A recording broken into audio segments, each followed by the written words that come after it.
That's good to me. Oh, they Sounds can good. hear. They can hear our audio. They can hear our audio right now on Twitch. It's totally fine. What's going on, everybody? We got the cool casters on the track now.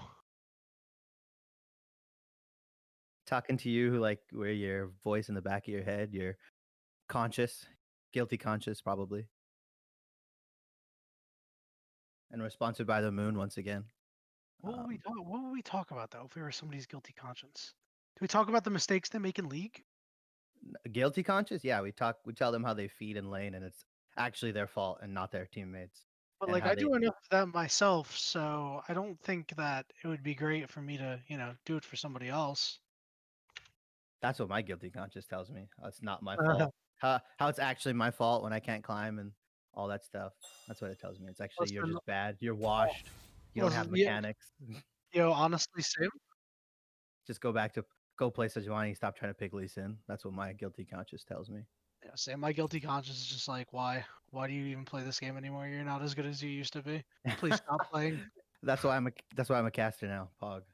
Same, honestly. Isn't that what they all do? I'm just An joking. I'm exact just joking. explanation I gave to my friend. I was like, listen, I can't play it. Like, I'm so bad now. Why do you think I moved to caster and I'm not playing in these games?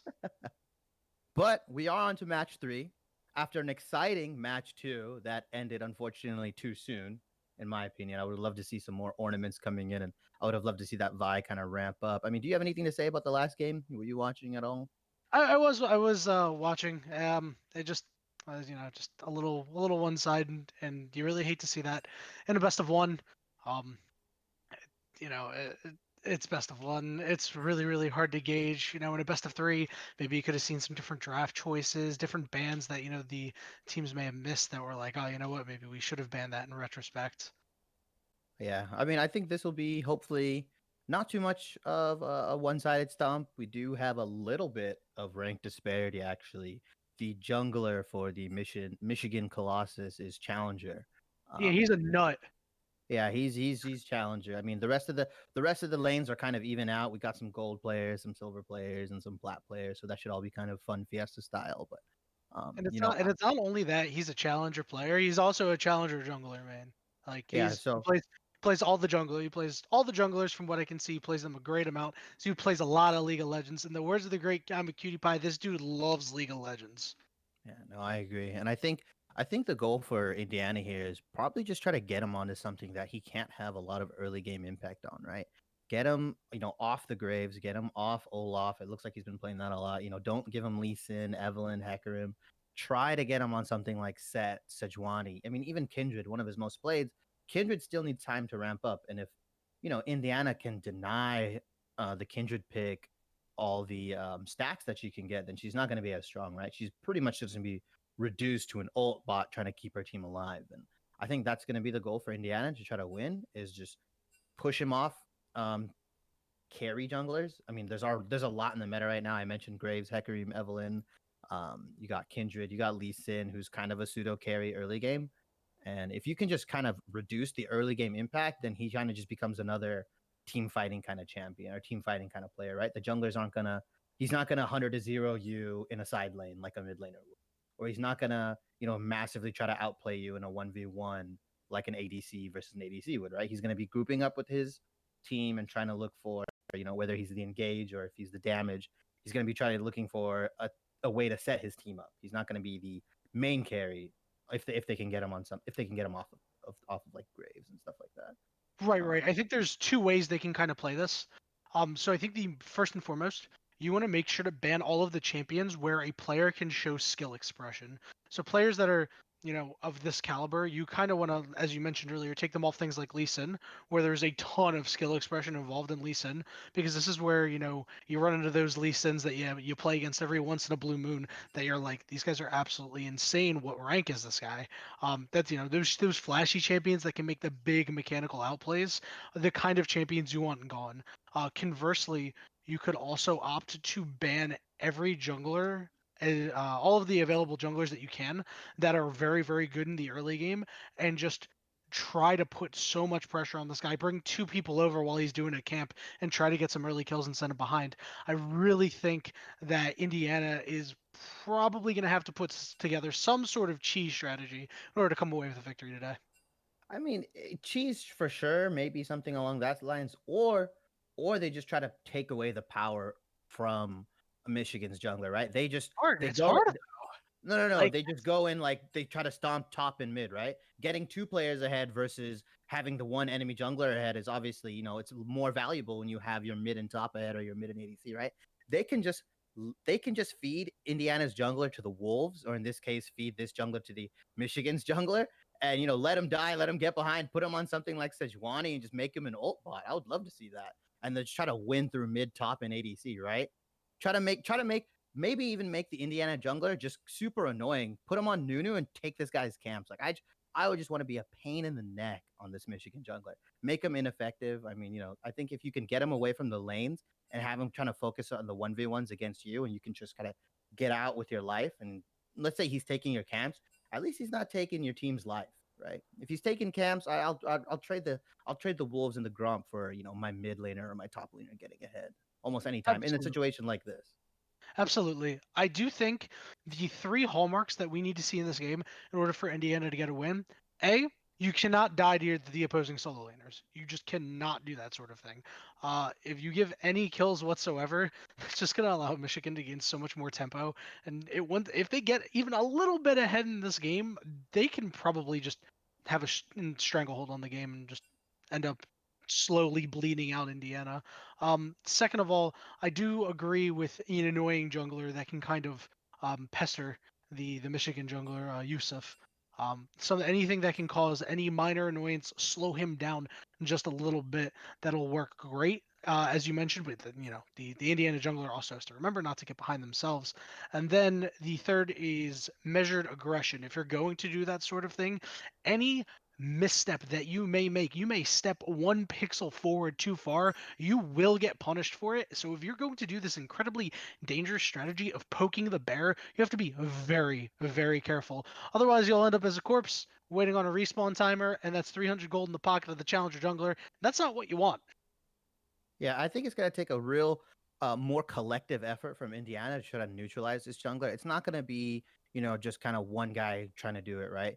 You're going to have to get all five people buying pinks. You're going to have to get the enemy jungler. In this case, I would actually forego the sweeper and just keep the trinket ward and just start warding this guy's camps. If you can track, no matter how good of a jungler you can, if you're getting tracked, if you're seen on camps and your lanes are playing appropriately, you're not going to get a gank off. Like that's not going to happen. You're going to have to go for something riskier. You're going to have to go for the 75, 25 play where you turret dive the top laner, and that might not work, right? If you can just track this guy with trinket wards and red wards, do the 2 river wards, get the ward in on the blue buff, get the ward in on the wolves or raptors, and just track this dude.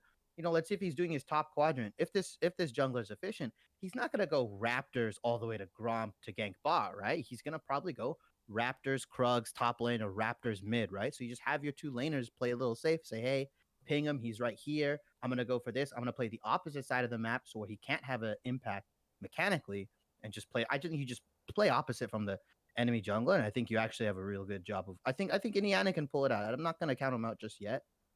But it's going to be up to team synergy and how well they've been communicating and kind of just doing it as a team. Whereas Michigan can kind of rely or slack off a little bit in the solo lane department and bottom lane since they got a big Chad jungler on their side. The Chad jungler on their side. And speaking of which, I think that if we want to see Indiana be able to pull off the strategy that we're hoping for, I think that this would require Michigan's jungler to pick a Chad jungler. I think they should let him have Olaf because we've heard so much about in pro play the reverse scaling of Olaf, how he's super strong earlier on in the game, and as the game goes on, he kind of gets more and more ineffective. And I think that this game might be the type of game that, in order for Indiana to win, they're gonna have to drag it out. So the Olaf pick, if they're able to survive the early game well enough, could wind up losing a lot of its luster later on, and that would give Indiana a huge opportunity to take advantage.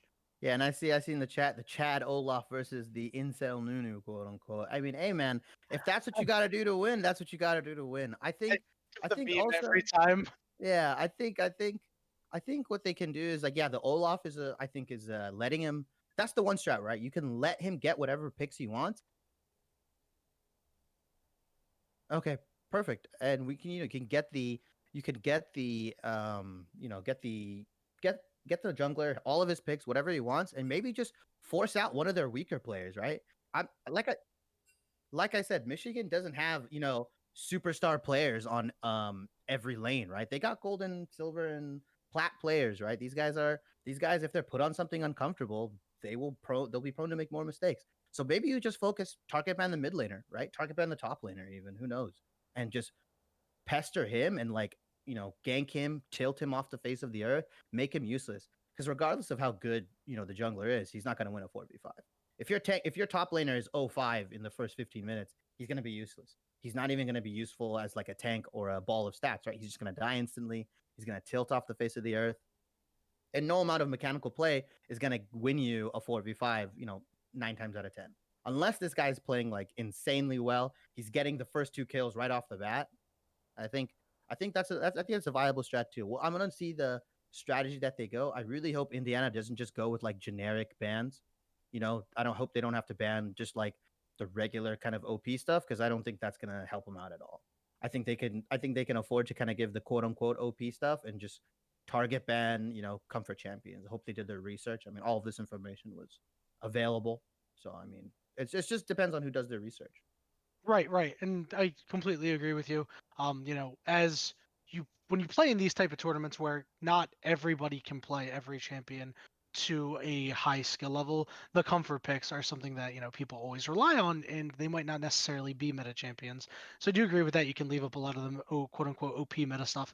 Um, Aside from the jungle, I would say, because I think Yusuf would it probably has a relative mastery of those champions. I do want to point out though that even though you could try to cut off a player and make the game a 5v4, this jungler's game knowledge is head and shoulders above everybody else in this game regardless. I'm not quite sure if he'll be the one making the calls. Pretty sure that would be the wise option.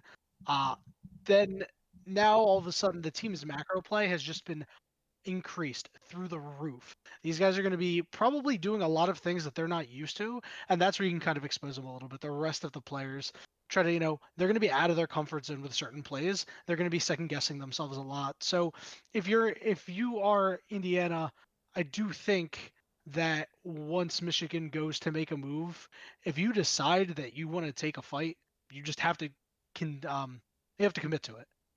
Yeah, I think giving the time, I think giving Michigan time to, prep dragons, prep barons, they need to not do that. I think this guy is gonna try to, big brain them. This jungler supposedly is the big brain role, right? He's like the general of the map. He's controlling the pieces. He's controlling mid, telling him everywhere to go. But if Indiana just kind of plays, like a chaos kind of style, where they're just going in on every fight, where they're just trying to contest for every objective, doing stuff without even prepping the wards, right? Sneaking dragons, sneaking heralds, all this kinds of stuff. Then I think they have a real shot, right? They're not letting this IGL, right? Because Michigan's jungler is the IGL of the team, so he's probably going to be doing a lot of the shot calling. And if you can make this guy, um, give him less time to think, give him less time to make a split-second decision, he may make the wrong one, right? It's completely possible that he may make the wrong one, right? For all we know, we don't know if Yusuf has been playing on teams before. We don't know if he's played on amateur teams. This might be the first team he plays on. So him having to direct and coordinate 4 other players might be an issue that he has to rise. We see a lot in the pro play where a player has to be turned into a sort of shot caller role and they decline mechanically, right? We see this in League, we see this in CSGO, Valorant, all these other games, right? Really good, high mechanical, mechanically skilled players turn IGL and they have to focus their efforts on, using their brain power and not just shutting off their brain, which in turn can, mess their mechanics up, mess their gameplay up, and that can be frustrating as well because these 4 players might not listen to your call immediately. They might stay for the extra wave. You never know. That AD carry that stays for the extra wave doesn't take the drag, and then it gets stolen, and you die, and you tilt off the face of the earth. Everybody always stays to the extra CS. Yeah, I'm so guilty of it myself. It's probably the worst feeling ever when you stay for that extra CS and then you get absolutely blown up for it. But so Yeah. basically, what you're telling me here is that Indiana needed to be studying Twitch.tv, watching all these streams of the Chinese super server, and emulating that kind of gameplay of just fight, fight, fight all game long. Is that what I'm gathering here? I think if Indiana just keeps fighting and fighting and flips it 50-50, I'm all for flip. I'm all for flipping games 50-50. That's how I play. That's how kind of I roll. I don't take this methodical style. If I'm going to take this 1v1 and flip it off of like a mechanic, or if I'm going to guess that the enemy jungler's on bot side, I'm going to go all in, dive top. I mean, I think that's the way you win. I think if you give Michigan the time to slow the pace down and make you play their way, that's where you lose, right? You have to at least not necessarily get Michigan on your pace, just make Michigan go off of what their game plan is. Make them off pace, and then you just put it on something that nobody can predict, right? Because if I don't know what I'm doing, then you damn as well don't know what you're gonna do. Like I don't even know like what's gonna happen. What's gonna happen? They're just gonna play off instinct, and that's the problem. If the challenger player is playing off of instinct, they're still gonna be nuts. Like you don't even know, especially when you're playing against players of a lower rank, and then you don't necessarily have to always plan out your plays. They'll just be, going on their merry way, doing their normal thing, and they'll look over at one lane and see, ah, yes, this guy is 0.286 Timos ahead of the minion line. Now he is dead because I have locked target on him and I'm running right toward him. And I want to focus on the bot lane matchup too, because there is a bit of disparity on that side as well, right? The Indiana Umbral also have, and I know I'm not rank shaming, or I kind of am, I probably am. They have a bronze 2 support on the team, right? So he's gonna be the one that just needs to kind of focus on mechanics. I see in his matches he's been spamming a lot of Soraka, which is good. It's always useful, right? Pressing R is super useful. Pressing W is useful. Really useful. If you can E somebody here and there, man.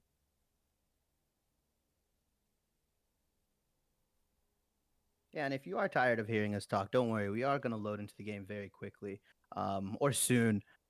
But in the meantime, you get to hear my voice on this mic, and I don't know if I sound quiet or not. Maybe just turn me up, but I do get kind of loud, so I might blow your ears out. You got a nice mic. I gotta give it Yeah, to you. I got a Blue Yeti that I don't use because I think that at sometimes the area in which I'm in, the noise, will be a little bit picked up, and I haven't gotten a chance to actually set it up and make it all great and stuff like that. I haven't busted out the scrims either, but it looks like we are ready, and I do think the team's finally gotten together. There was connection issues for one player, not quite sure which player, but we're not going to connection shame them, as we all know. American internet isn't exactly the best if you compare it to the rest of the world, but that's another conversation for another time. Let's get into the picks and bans here via Pro Draft. Indiana, Michigan. Wonder who's going to come out on top on this one. I think it's going to be Michigan, but I don't think Indiana's going to go quietly into the night. yeah, I think so. And maybe we'll just see the Indiana bans. Maybe they'll just ban out the jungle. Let's see what their first ban is going to be. Like we mentioned, there's two strategies they can go, right? Either ban the jungler out completely, or try to ban one of the other players out and just give the jungler whatever he wants. Because I think regardless, maybe whatever the jungler gets, he's just going to be a beast, right? And I think we've talked about this guy so much. We've talked about the Chad jungler, and maybe he'll chat it up sooner or later. So we'll see. I want to see what their Add ban it is. up, maybe. I do want to point out that we haven't talked about Cuff, the mid laner. Take a look at the champions that this guy plays. All assassins mostly. LeBlanc, Yasuo, Akali. Those are really, really bothersome champions to play against. So we might see a ban or two tossed out that way. Looks like Pro Draft does the Pro Draft thing, and we can't quite see what the ban is. Waiting on confirmation for that.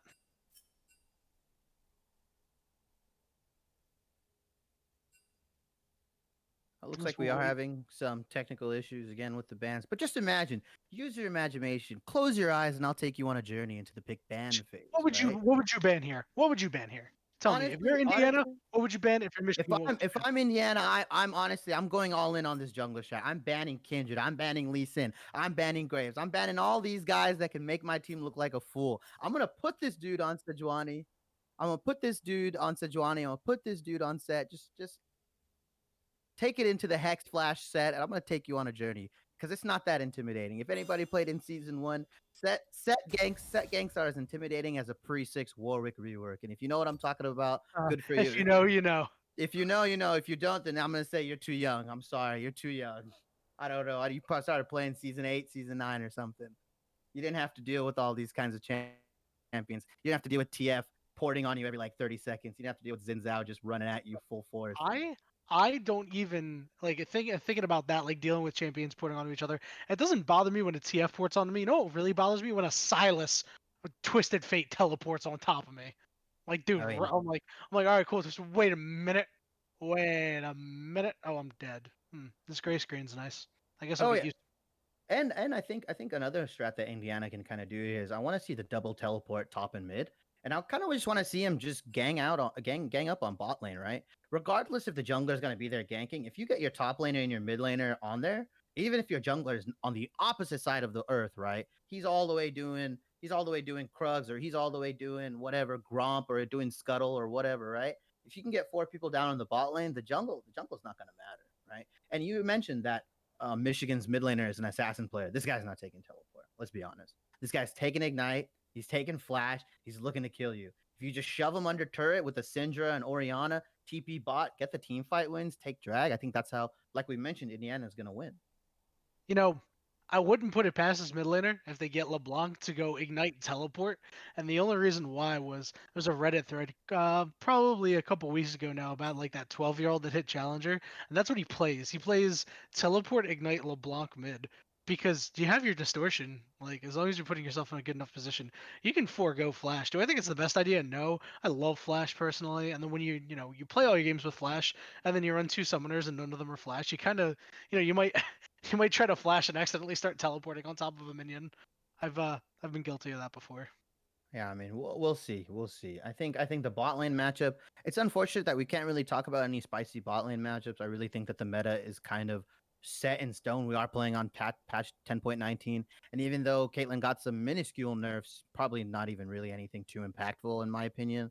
I still think she's probably the queen of all ADCs right now. If I were to put it in tiers, she's definitely S tier. And then the A tier kind of has like the four rotating or revolving ADCs that we kind of see: the Jin, the Ash, the Senna, the Ezreal, and then everybody's kind of below them.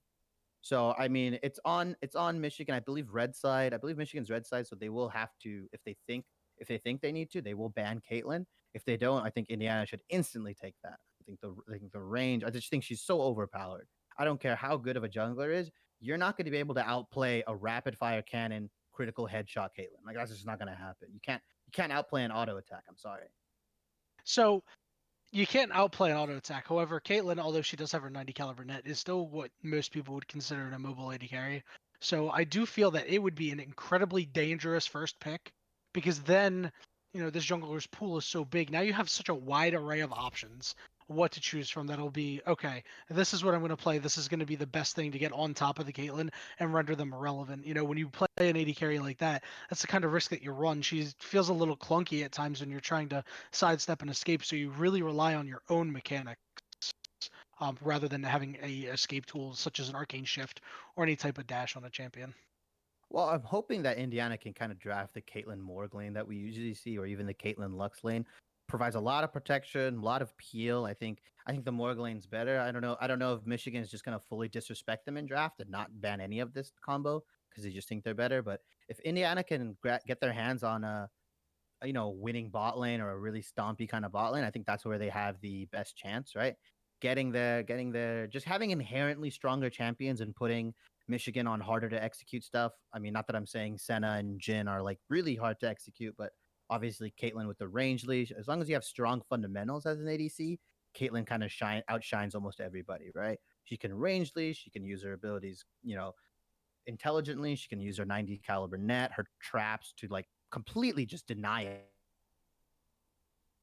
If you have traps all over the field, all over Dragon or around Dragon near Riverside, I don't care what jungler you're playing, you're not going to be able to walk through without figuring anything, without taking a headshot. And those things hit for a lot.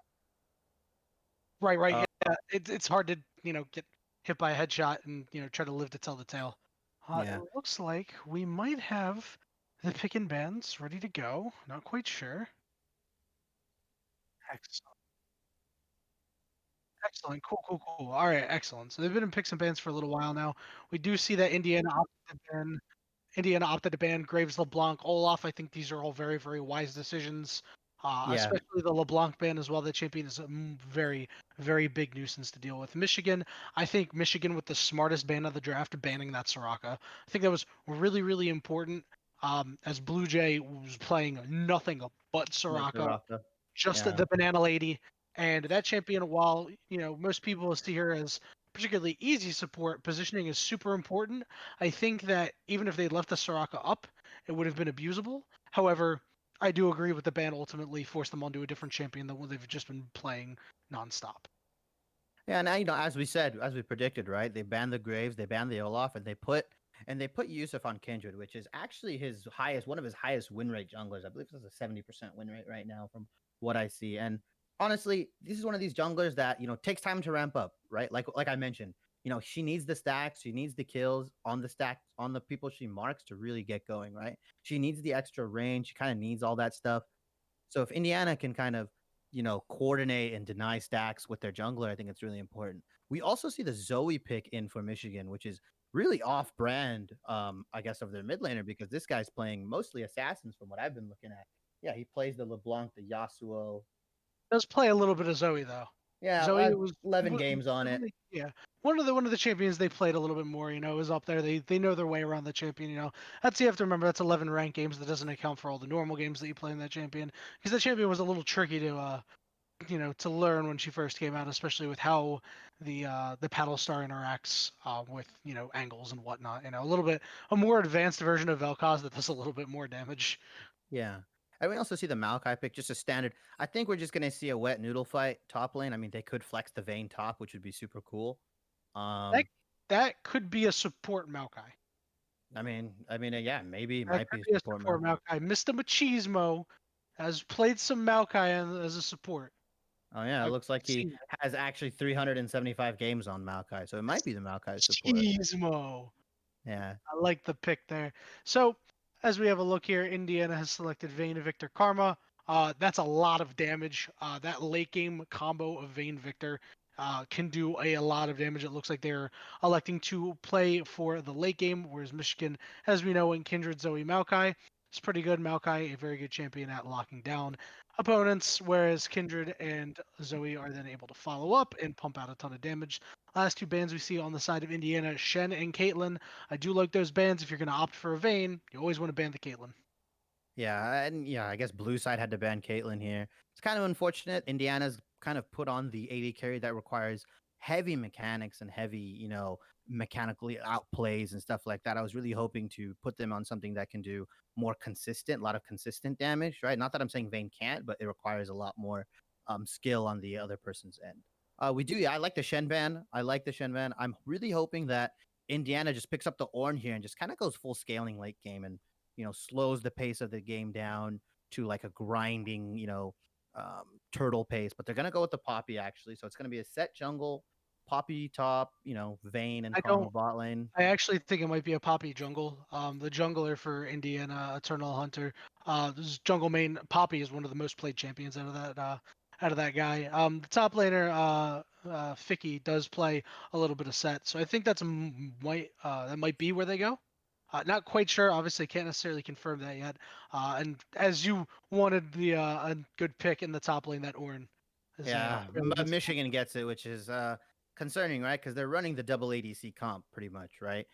Ornn with two ADCs, and I mean double ADC as in Kindred and Jinx, is just going to hyperscale like a lot, right? I mean, if you were to pick a champion that can kind of scale or keep up with Vayne, it's either Kog'Maw, Tristana, and Jinx is probably up there, right? In those top kind of three scaling kind of ADCs.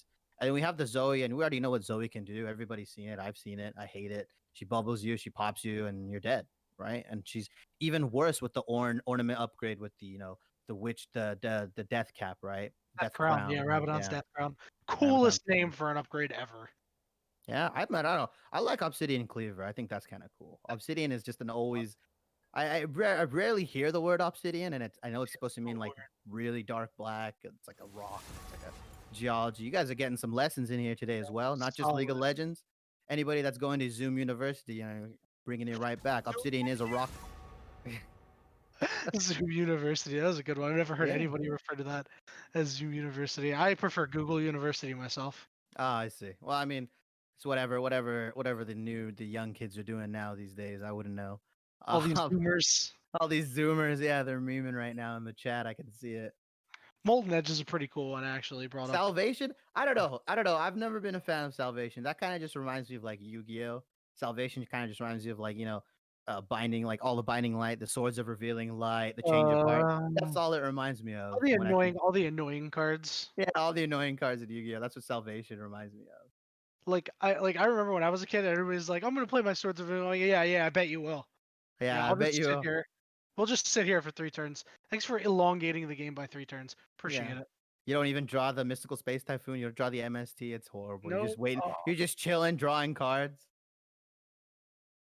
Rip MST, baby. All Yeah. right, so taking a look, I do really, really like Team Michigan's comp. You got the Beefy Boys and Maokai and Orn. Both of them have really excellent engage tools. Then you also have the Zoe and the Kindred, two champions that are very useful in the mid game, and they do scale very, very well. But their mid game usage is pretty important. Obviously, Zoe able to provide some really, really long range and powerful CC, and this will give Jinx a lot of time to scale up. The rest of the team will have tools in the mid game while Jinx is still trying to get off the ground. That if this game goes later, that's just the extra late game insurance. On the other side, Indiana, they got the late game insurance through Vayne and Victor. I do like the set and the Poppy. Poppy can do an excellent job of peel. Set can really pull somebody from Team Michigan out of position. Really importantly, can pull them out of a Kindred ultimate, which is really, really a big momentum swing in a team fight. And then Karma, your classic enchanter, putting out some damage, putting out some shields. And, overall, some solid picks. I do like both of these team comps that have been drafted here. This is just gonna be a 5v5. These are slobber knocker comps, These are just getting in there, death balling it out, and just kind of, seeing what you can do. I don't think there's really any split pushing that can really go on. I mean, maybe the Zoe can side lane. I don't really think whether it's a set jungle or a poppy jungle. I mean, the side lane pressure is gonna be very minimal, right? I mean, you can do the classic CLG old school double lift strat where you throw Vayne on a side lane, let him farm to 500 CS, but I don't think you just can't do that nowadays, right? I'm gonna wonder if this Maokai is gonna be really tanky, right? The support gold is still a lot less than what everybody else gets, unless they're just killing bot lane constantly on repeat. We might. I mean, I think it'd be interesting if we just see the AP sapling Maokai and just be super annoying to the Karma. But I honestly expect that the supports in this lane is what's gonna win. Indiana, right? This Karma really has to use her range against Maokai, range least effectively, so she doesn't get hit by the W, hits her empowered Qs, hits the regular Qs, because Maokai can't really heal Jinx, right? So if the support's landing even half of her skill shots, then it's going to be a fairly easier lane for Vayne. I don't think really Vayne has too many winning matchups, and I think every matchup is hard. It's just which one is less harder for Vayne, right? If she can get to that Bork, Phantom Dancer, Rageblade, Spike, or Bork, Phantom Dancer, and whatever else she kind of builds, whatever that they needs to build into, then I think that's going to be super important for tearing down this Ornn, right? Because it doesn't matter how many items you have. True damage is true damage, and percent health is percent health, and you're gonna die. Absolutely. The Vayne getting to that point, it's going to be really on their shoulders to try and get the team in a good position to win. Not a champion that generally wins hard early. Not expecting too much out of the bot lane unless Karma's able to set things up for the Vayne. So I do think advantage Indiana in that aspect. There's not going to be too much going on, but they have the ability to make something happen. I did also want to point out.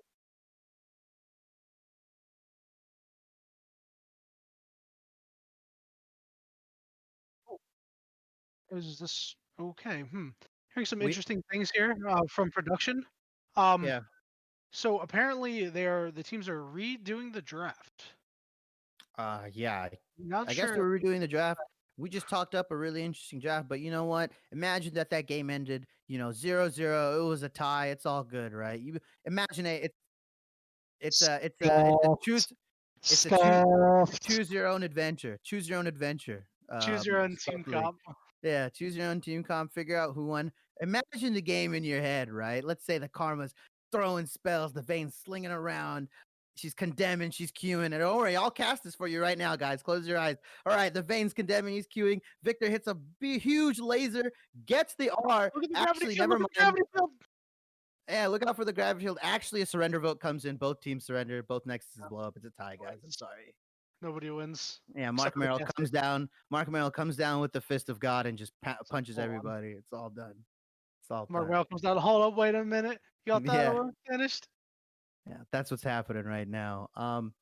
So what I did want to point out, and I was going to point out, you did have the floor at the time. What Tyrant Firebeard in the chat pointed out, something that I wanted to touch on as well beforehand.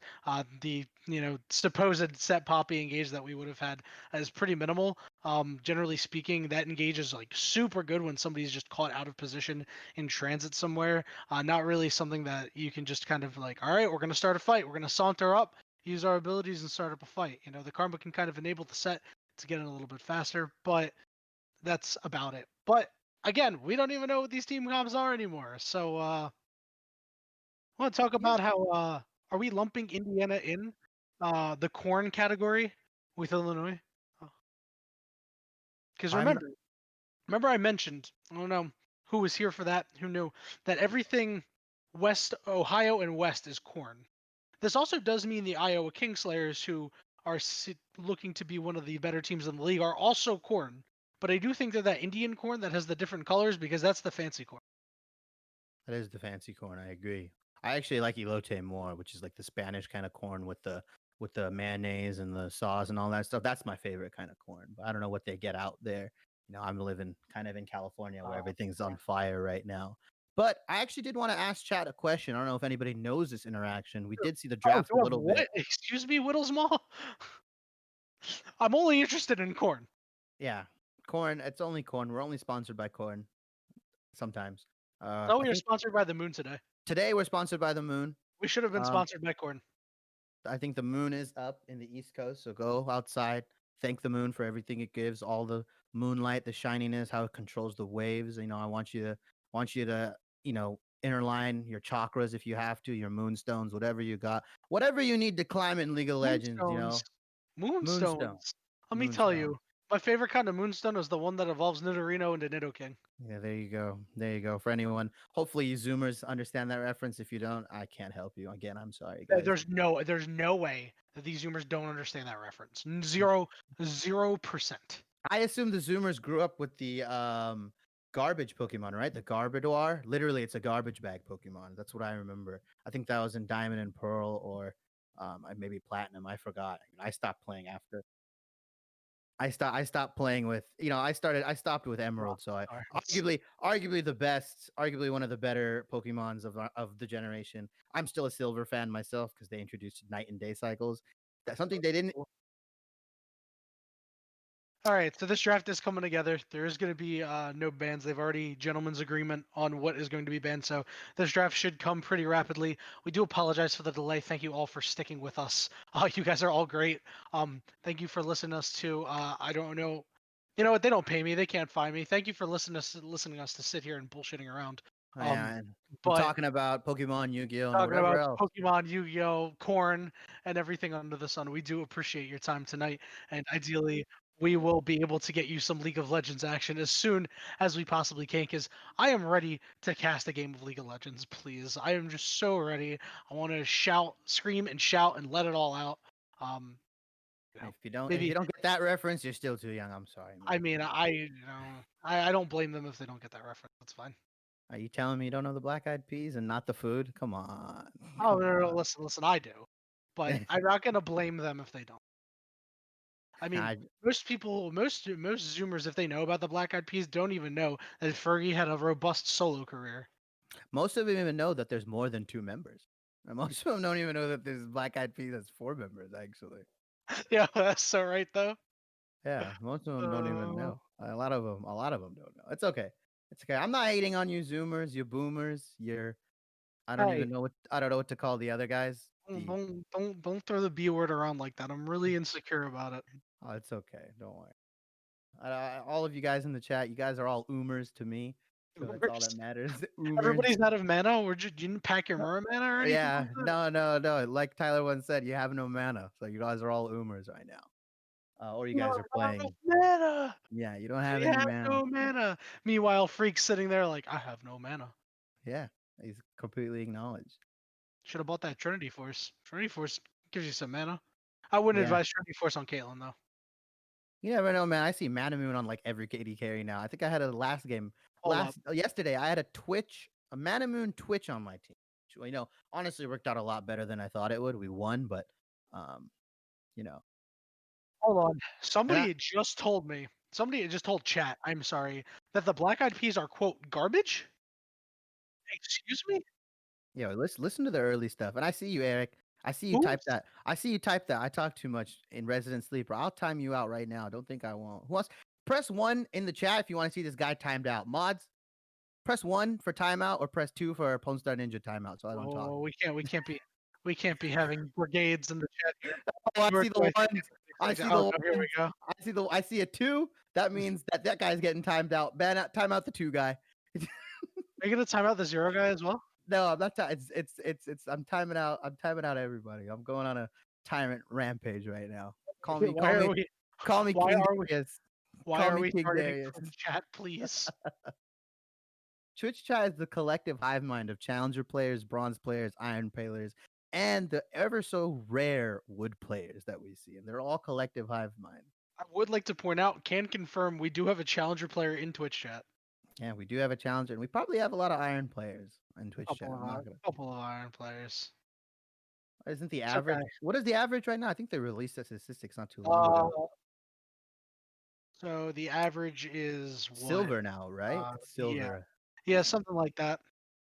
So Something like everybody that's above silver, you're above average. Everybody that's silver and below, I don't pay any attention to you. I'm sorry. I'm just that. kidding, guys. Ninja Fits, I should also be drinking right now, man. You know, this has been a really, really long pause. We do have some vodka in the fridge. We do some sauce casting, maybe. Oh, sorry, you gotta hydrate before you dihydrate. You know. If you drink, trust me, we'll sound a lot better. I guarantee you. I We'll gotta sound a thank lot my better. observer for that one. My observer comes in with the best jokes. Thank you, thank you, thank you. Okay, let's get a poll going. Spam Kappa if you think Indiana's gonna win, or spam Pog if you think Michigan's gonna win. Right now, spam it, spam it. I want to see it. I want to see it right now. Emote only chat. All right, the tentacle just means that nobody's gonna win. I'm looking at it right now. Oh, I see some Pogs. That's a Just that's a pretty good not even an octopus, I guess, just a kraken. There's only two tentacles. spamming the same emote 4 times doesn't mean it gets 4 votes. It's still 1 vote, baby. Baby lo-fi. So I'll count it. I Give see him a lot four of votes. poggers. Give him 4 votes. Yeah, give them 4. I see quite a bit of poggers in the chat. Looks like Michigan. They think Michigan's gonna take it away. Um, what do you think? I guess are the win conditions for Indiana, right? Other than just blowing up the Nexus. Well, you're asking an awful lot here to just Yeah. other than blowing up the next no. I do think scaling into the late game Vayne Victor, that is a very, very potent duo. If Victor gets even a little bit of an edge in the lane, that could spell disaster for Michigan because Victor can start pumping out a lot of damage pretty early if you know he gets a couple items, about an item and a half up on the opposing mid laner. That's some serious damage. And Victor Laser is one of those abilities that that is a little bit wider than how it reflects in game, and most people just have a hard time dodging it, provided that the victor, knows how to use the laser properly. I assume so. They've selected the champion. They should be okay, and should be able to get down a lot of damage from afar. And then obviously, the Vayne late game is an absolute terror. We'll be able to 1v1 anybody on the team, including the challenger jungler. So do you think that Indiana should be kind of do you think they should be, foregoing the early dragons, letting Michigan kind of take the first 2 or 3 dragons, letting them kind of take the first Rift Herald and just getting a lot of gold onto this vein and Victor? Do you think they should be just foregoing team fights early on unless they have like a nice comfy lead? If you have the opportunity to take the objective, you take the objective. If the objective is being contested and you really are, and all 5 members of the team are not on the same page saying, I want to take this fight, then you just give it up. Because you don't want a scenario where the team goes in, you give up 3 kills, and then you give up the objective as well. That can completely turn the game. And like we we're talking about, we do think that Team Michigan, if they get an early lead, they're gonna hang on to it. It's the pit bull effect. They're gonna just chomp down on that lead. So like when you try to give the ball to the dog, you give the ball to the you give the lead. you give the lead to the dog, you give the ball to the dog, you try to take. It's like no throw, only take. Yeah. So I guess based on draft, who do you think? If you were to didn't look at the player ranks, didn't look at anything else, based on draft, who do you think kind of won draft here? So like don't even remember there was differences in the draft compared to what we saw in pro draft. So we don't know. I believe two champions in this game.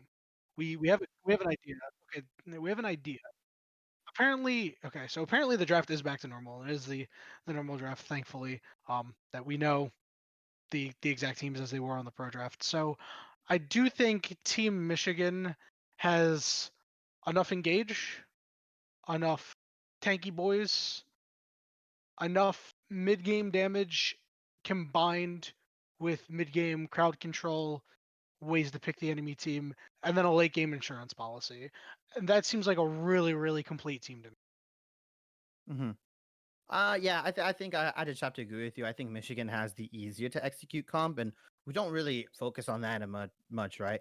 Almost always the easier to execute comp, relies less on like mechanical skill, and even though they have the challenger jungler, I mean, he playing the Kindred, which is a fairly mechanically intensive jungler. Yeah, you just press W on somebody with Maokai, and that's your engage, right? You press W, you press the Ornn ultimate. I mean, we've seen it get whiffed in LCS, of course, but you just blow the horn and smack your ram head into the other ram, and eventually it'll hit somebody. That thing's pretty wide. It's like a freight train. Or Absolutely. somebody will just run into it when they're trying to dodge it. So I think, yeah, Michigan definitely has the easier to execute comp, and I think they did win. They did win the draft. Is it a hard win on draft? I'm not so set in stone yet.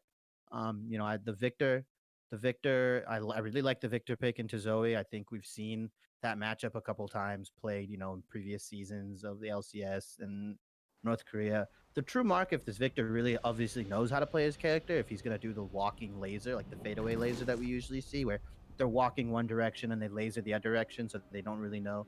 The enemy mid laner can't really predict, right? Most Victors you see in your gold, silver, even plat games, they just walk up, laser you straight forward, or they don't really control the laser independently of the which I think is the mark of a good Victor player versus a bad Victor player, right? You know what they're doing, whether they're conserving their bubble, using their Q to trade efficiently, right? Stuff like that. I agree with that sentiment. I do want to also point out when we mentioned the Ornn and the Call of the Forge God, you know, Indiana doesn't necessarily have the tools to stop the Call of the Forge God. It's Like, true. they don't really have enough CC to be able to the stop the Ornn. Yeah, the only way I see the Ornn getting kind of interrupted, right, is if he walks into the Victor gravity field, or that the set kind of just gets a really big WWE Slam Jam, Space Jam style, and it looks like we're actually loading into the game, guys. I'm so excited. You don't have to constantly hear my voice because you're gonna hear the play-by-play a lot. Hopefully, this is a bloodbath game. I'm just Excellent. I'm just joking. You guys are gonna hear my voice still for the rest of the night. Excellent. Now, ideally, we'll be able to get this in one full screen here. Be excellent. All right. Here we go. We are ready to go. We do have a relative tame, sort of line of scrimmage lined up here. We do see Mr. Machismo and Dualist moving up closer together, maybe trying to get a ward down, which they elect to get right over the dragon pit. No, good stuff. We'll get the vision out at times. Yeah, and if anyone can answer me in the chat, if anybody knows this, does anybody know if Poppy W actually interrupts Maokai route? Does it if they're in transit? How does it work? Right? Does the Maokai actually is he completely still invulnerable to everything, or does he get stopped by the Poppy? Anyone answer that chat? Let me know because I'm unsure. Oh, and Tyrant saying it is. Yes, that's how the interaction works. So that'll really be a skill check on the Poppy. We're gonna see a lot of these probably in the mid game and early dragon fights. Is when the Maokai comes in, this Poppy has to instantly W or save her W for the Maokai. And we're seeing pretty standard jungle starts from both junglers. Both leashing from their bot side. Poppy going for the red buff, which I really like, and the Kindred going from probably blue to Gromp. May get a full clear, may look to impact the lane. Early trading going down. Cuff putting a lot of damage down onto Meep over here. That was a really, really strong trade to begin the game. Kind of going to set the tone for this mid lane, I think. Poppy showed bot very, very early and is on a collision course with the Kindred very shortly. They're both going to be at mid lane around the same time. It's good jungle tracking on both sides there. They both really went for this kind of level 2 gank. I think Poppy went for the cheese kind of a lot more. And you mentioned that they kind of have to kind of bring something out that is unorthodox. And I would have loved to see the Jarvan in that case if they were going to try for something like that. But it looks like the bot lane kind of caught it right before. And, you know, Poppy's ganks are super linear, right? You walk up, you W, and maybe you get the flash E onto the wall.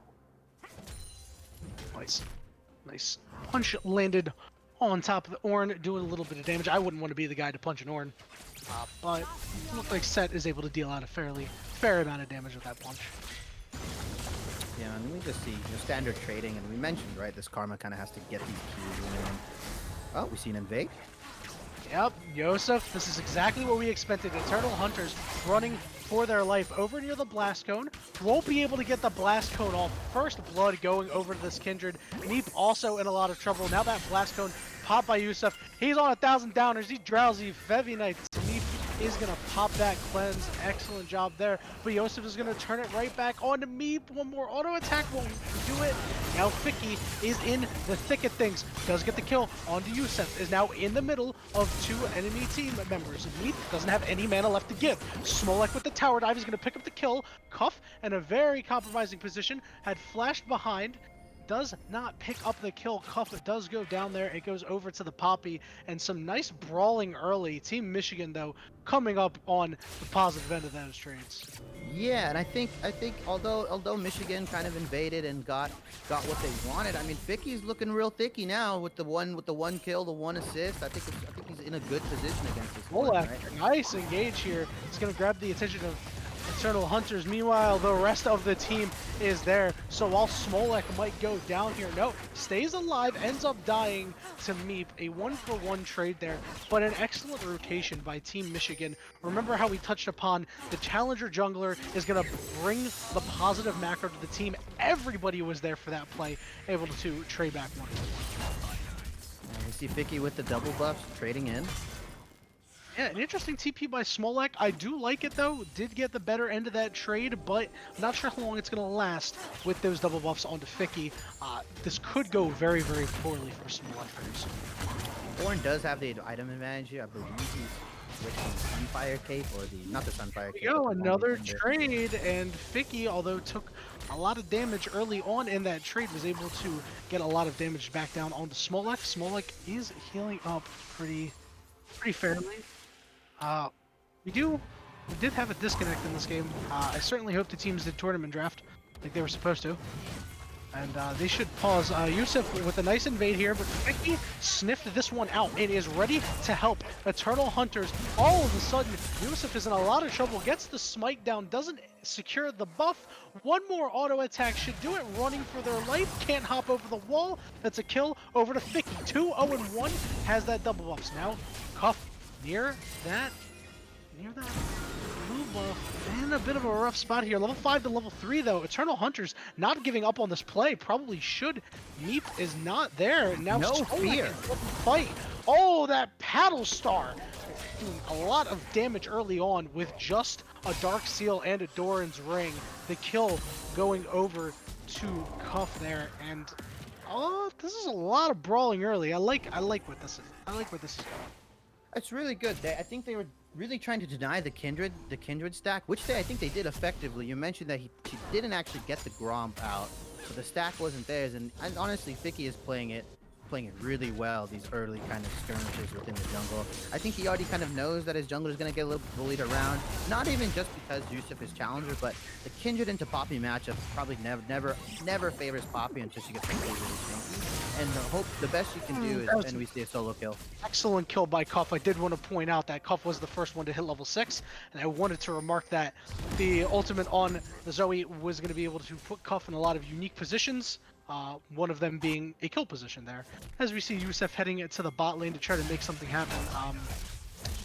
We're just going to point out the fact that Jinx is AFK. Smolek in a lot of trouble. Fici is level 6, so Fici could put a lot of damage down, potentially dive onto Smolek if they get the wave into the tower. Meanwhile, Eternal Hunters having an eternally hard time trying to just jungle here. Level 3 still gets pushed out of the jungle, loses the red buff. And this is exactly what we expected.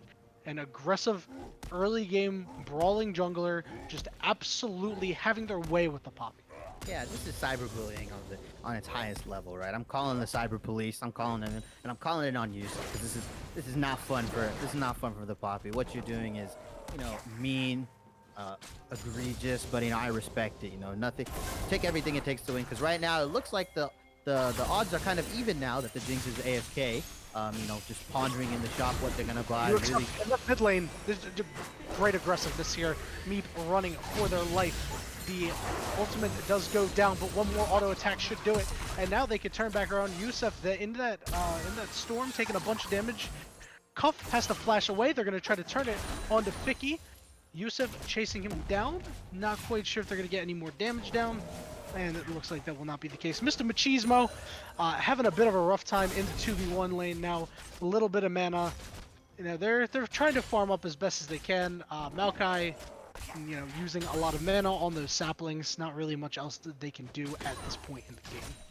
yeah, and I think Jinx is just really kind of biding her time in the shop, really pondering what there is. Might be some new items, might be waiting for that power strike item or that gold.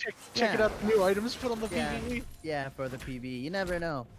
Yeah, the new mythic items. You never know. He might just come back with the giant slayer. We'll see.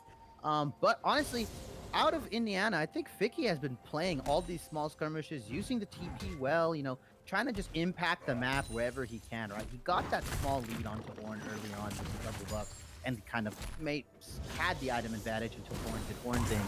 And I think he's playing these fights well. I think they just kind of Indiana kind of needs to rally around Fici and really play around him right now. I think that's where their strength is, right?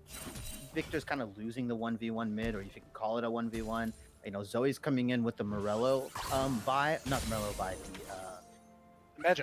the Magi's buy, right? Really disrespecting him. And if I think they can shut her down early, right? Get Fici, get a Poppy in on the mid lane and just kind of kill her and stop her early. I think we can see some better play out of Indiana. We do see the gold leads toggled, and yeah, Fici has a 600, roughly 600 gold lead onto Ornn. The jungle is almost 1k down. Unfortunately, Poppy did get invaded early, really hard, and we look like something's about to happen mid lane. Both junglers are out. Yeah, Eternal Hunter's on top of a ward. Jouzef is in a ward-free zone and is ready to try to get a kill. Has that Poppy marked. It is ready to get aggressive. They saw the residual ward vision, and this Poppy has no idea that the pain train is right behind her, is going to start up the blue buff. They check the wolves. She's not there. They find her. They're right on top of her, getting chunked so hard. Taken down. The chunky kind of salsa right there. Another kill going the way of Team Michigan.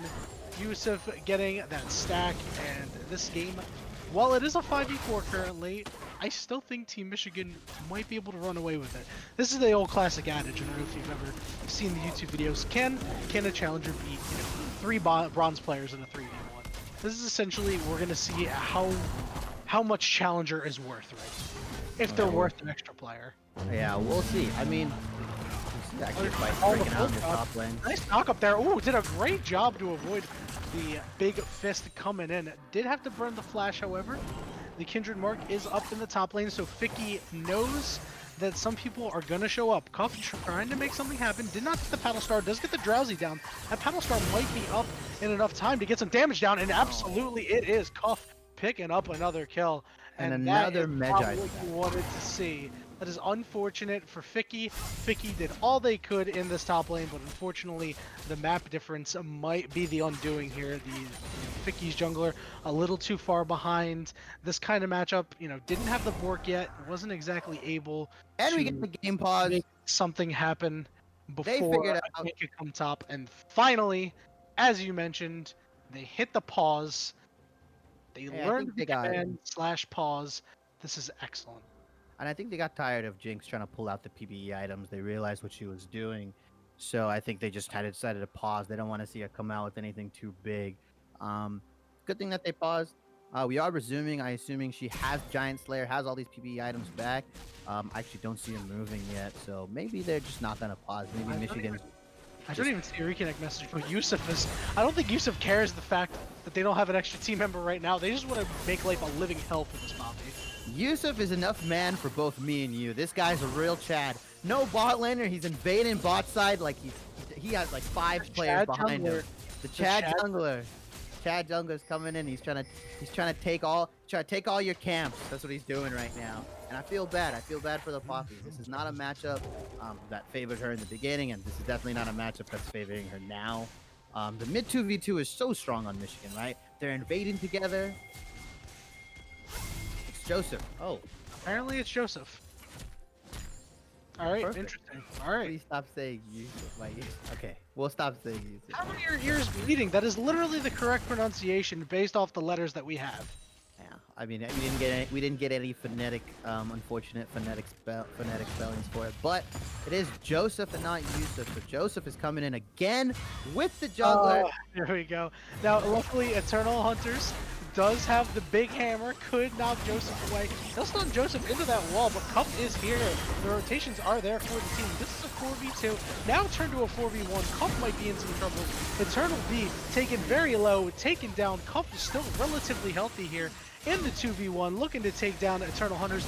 Gets stunned up against the wall. Can't quite take out Eternal Hunters. A great job there of the Victor coming through and the Death Ray coming and putting down a lot of damage. Now Jouzef is hunting down Blue Jay 916. One more auto attack could do it, but they're not going to be able to get it down.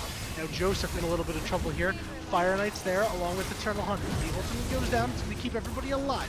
Mr. Machismo coming in and trying to impose his will on the back line of this team. Jouzef very, very close to death. Mr. Machismo, you got to catch up to feviknights meep. The flash, the root, excellent job there. It knocked him a little bit closer to that Kindred, but I think the Kindred has enough movement speed to get away. Yeah, and a lot of stuff just happened bot lane. I actually think Poppy saved Jouzef at the end there. You know, he healed up. We saw him at about 1/3 of the health, and he kind of got knocked away. As we see another fight breaking down, the skill matchup, Ornn into Vayne. Yeah, this is a 2-level lead for Smolek here. Now a 3-level lead against Eternal B, and Eternal B is gonna have to play it safe here. I think they could still die to the Ornn. The Ornn's got a Sunfire cape right now. Yeah, and I think it's just gonna spiral out of control here. If we can toggle the goal lead on the top, I can't really. It's a pretty solid. It's a big CS lead. There's an 18 CS lead here for the Ornn. The Ornn, while behind early, was no fault of their own. It is more so Fici getting advantages through making map plays, getting the kill onto the jungler. The early double buffs really gave him a nice cushion. Does have that Blade of the Ruin King, so might be able to brawl in the top lane again. Mr. Machismo doing an excellent job so far in the 2v1.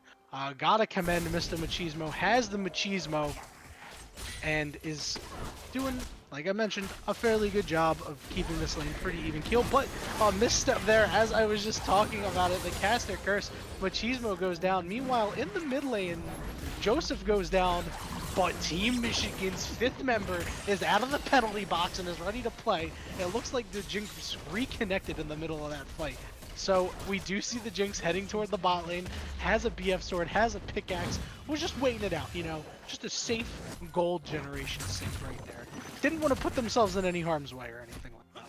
Yeah, and despite all the, you know, proactiveness of their mid jungle on Michigan side, it really only is about a 1k gold lead, actually on the side of Indiana, right? They're up about 900 gold, and it was just because Jinx wasn't able to farm, That's right? going to change soon, as Fici is just in a bad way right now. The ultimate comes out, but it's not going to matter. Cuff with excellent rotations here, helping out his boy Smolek. Smolek, more like Swolek right now. 2, 1, and 3. And unfortunately, regardless of how fine Fici is and all that stuff, he's not blowing anybody's minds. He's dead, unfortunately. And if you don't get that reference, you're so funny. You from my mind. Hey, Fici. Hey, Fici. As Eternal B, backed up by Blue Jay, is going to try to find something on the Smolek. Doesn't quite continue the chase. The Call of the Forge God was down. Would have liked to see a bit more aggressiveness here, but completely understandable. Now, Jinx is back, as we mentioned. Only about a 75 CS lead for Vayne. Very surmountable at this point in the game. As Team Michigan will look to secure the first dragon of the game a little late. I think that That was a side effect of the fact that they did not have one of their players. And oh my god, Cuff, you dirty, dirty player. That is Zoe. that is Zoe a doing late, Zoe things. that is a late game Zoe Q at 16 minutes. Think about that for a second. Think about the damage Magi's. Zoe's paddle start does late in the game, and it's all because of this Magi's. That is just absolutely disgusting to witness. Really demoralizing too as an AD carry. That's happened to me quite a few times in my life as an AD carry, and it's a little rough. And it looks like Jouzef's trying to spread the love, keep the ADC, comfortable. It's gonna kill. Maybe he might What kill a Fici. bait here. Jouzef, an excellent job using Dualist as bait to keep Fici into wanting to engage that fight. Dualist takes about half their HP. The kill does go over to Jouzef here. Dualist at level 8 now is all of a sudden very much in the game. Looking to take down that turret. I think that's what they're going to focus first before they go on to the Poppy. Dualist probably doesn't want to find an engagement there, as Jouzef was knocked back by that large Poppy hammer, but it looks like they might turn around and try to fight now, as Eternal has found themselves in a pretty rough spot. The Zoe on the way down, looking to land the Sleepy Trouble bubble, does not hit the Sleepy Trouble bubble, and it looks like Eternal Hunters is out of there without any further incident. Yeah, and I really just like the way that Jouzef is really flexing his big brain 1000 IQ, right? Using the ADC that was disconnected as bait, kind of getting the bot lane and treating her more like an objective rather than treating her kind of like a player, right? Treating her as something that you can use to your benefit rather than maybe instead of getting the Jinx back in the game and feeding her kills, Jouzef's putting on his Chad pants and saying, you know what, I'm gonna use you as bait, give me the kill, just farm up, you little puny ADC. I'll do. Good thing we picked 2 ADCs, right? That's the thing. That's what I think is happening. As we see Zoe doing more Zoe things, throwing bubbles in and all that stuff, and really not going to get much done, I think, up here in the top lane. But we do see Jouzef coming. Jouzef and was spotted out by that sweeping trinket, but gets knocked, condemned against the wall, and then shoved against the wall. That's going to be a kill. Eternal B going low, taken down. Now Cuff could be in a compromising position. An excellent flash, though, to avoid the face break. Now Cuff is on the wrong side of the tracks here, but does a bunch of damage. Here comes that settlement. Cuff flashes back into the middle of 4 members of the enemy team. That was an interesting decision there. I think they were just dead to rights. That is a solid kill out of Team Indiana, and they did get the better of that trade. Went down 2 for 1 in their favor. They got some shutdowns on some of the most dangerous members of the enemy team. And you know what? Maybe they got a shot. Oh, I think so. I mean, the gold lead's only about 1K in for Michigan, right? And although it feels like it's 9-15 and Indiana may not want to take these fights, Fici does a lot of damage, right? We can't count out that Victor is only 2, 3, and 4. He was getting a lot of the assists early on in these early jungle skirmishes, right? Once he gets his Hextech core upgrades, all this kind of death laser stuff, and he gets that first item finished, right? Which we'll see what it is. We'll see what he builds into. We just see the Fiendish Codex right now. He will start doing a lot of damage, right? His QE, his Q empowered auto, and he's gonna pop Zoe. I don't care how many Magi stacks you are. If you're Eing into a Victor Death Laser and Q, you're gonna die, right? That's just how it's gonna be. And we do see kind of Kindred taking the kind of harder carry approach here. We see the warrior into Bork. Sometimes you see Kindreds build like the Black Cleaver. You'll see him build like the Phantom Dancer, the IE sometimes, and the Runins, and I see all kinds of things. Guys, found an engagement on Fici. Can they burst him down enough time? No, they can't. Jouzef has to pop the ultimate, keep himself alive to keep everybody in the fight alive. Blue Jay is on the wrong side of the tracks, gets taken down. Jouzef barely living it, getting out of there, and will be healing up due to this Blade of the Ruined King. And like you mentioned, I really, really like the Blade of the Ruined King purchase here, as Set is going to be a little bit more tanky as we get later into the game. Poppy already fairly tanky, and it's an upgradable ornament. So definitely really enjoy seeing players getting ornaments when they have an ornament on their team, as not every player does that. Yeah, and the dragon is going to be coming up fairly soon, and I want to see Michigan kind of prep around that. It looks like they're prepping the vision. Mr. Machismo is kind of taking out wards, putting down the saplings, just being real annoying like. And unfortunately, since the mid-tier tier 1 is down for Indiana's side, they can't walk into their jungle that much anymore, right? They can maybe go past Raptors, and that's maybe it, right? They have to fear the dynamic duo that is Zoe and Kindred kind of just coming in, taking your lunch money, bullying you, and taking your milk and everything like that, and leaving you with pretty much nothing. that's what they're kind of been doing, right? They've been leaving Ornn to his own devices, getting the ornaments, getting the levels, and like just kind of neutralizing this set, right? Not necessarily winning, but not necessarily hard losing. And Fici must feel real bad, getting the lead and not being able to play. But we'll see. The later this game goes into the match, Vayne will scale, Victor will scale, and Poppy will just get really. We get aggressive. Here comes Cuff. Does not hit the sleepy trouble bubble. The call for Fourth God will only knock up one. Now Meep has to run away. Jouzef was taking it pretty low, as it looks like that put a lot of damage down with the death lasers. Meep has to back out along with Blue Jay. So the three important members of Team Indiana are pretty low. They are going to stay to defend this siege, but now the sleepy trouble bubble comes out. No extra damage though, as it looks like Team Michigan is content to just take the top quadrant of the jungle here. They might look for a dive here. Cuff can't find the paddle star, can't find the sleepy trouble bubble either. Did get the auto attack down onto Victor, almost did enough damage to take him down. Somebody ate that zap, preventing the Victor from going down as well.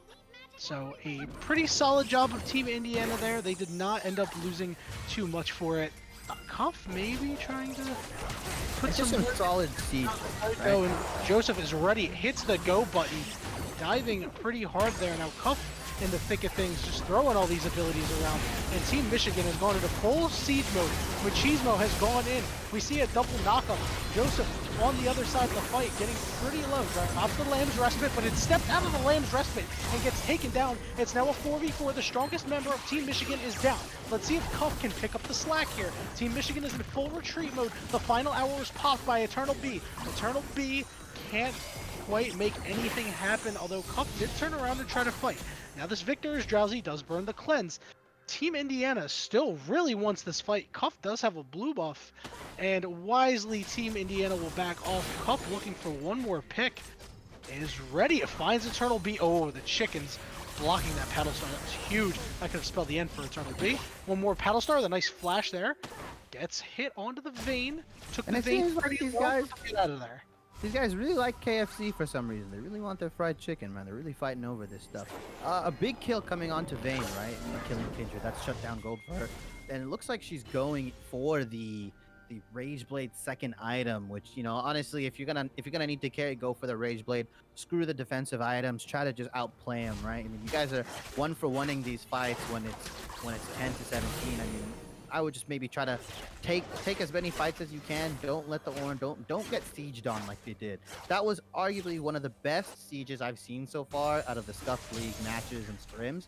That they just poked him down with Zoe. They just poked him down with Zabs. There's a big meaty tank on both front lines, and I think it's just that was a textbook siege, right? They are going for it. There's no vision. Absolutely no vision for Team Indiana. They have a relative idea here, as Cuff is starting to throw some abilities in spots that were warded, but this Baron just goes down way too quickly. It gets absolutely shredded by the Kindred. Red team secures the Baron Nashor. They're looking for a fight. Meep is on the other side of the fight. Dualist gets taken down pretty quickly though. Now Machismo gets taken pretty low. Eternal B finds the kill there. A nice face breaker, and now Jouzef dies as well. A double kill for Eternal B. Eternal B very low, an excellent condemn into the wall, barely staying alive, gets the kill. Now it's just a Zoe left. It's a triple kill. Can't get the quad. Cuff turns a 3v1 around. It's now a 1v1 against Eternal Hunters. Can Cuff find the last kill here? Getting Eternal Hunters pretty low. Does have a healthy mana pool, has the double buffs. The minions chasing down Eternal Hunters. Cuff looking to find the last kill in this fight. Does not hit the paddle star. Good use of ultimate there.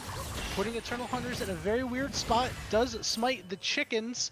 Has the shield up, but is very, very low. One more paddle star. Cuff completes the 3v1, and Team Michigan spelled disaster. A really disastrous fight after taking the Baron. Cuff completely saves the team, says put the team on my back, wins the 3v1.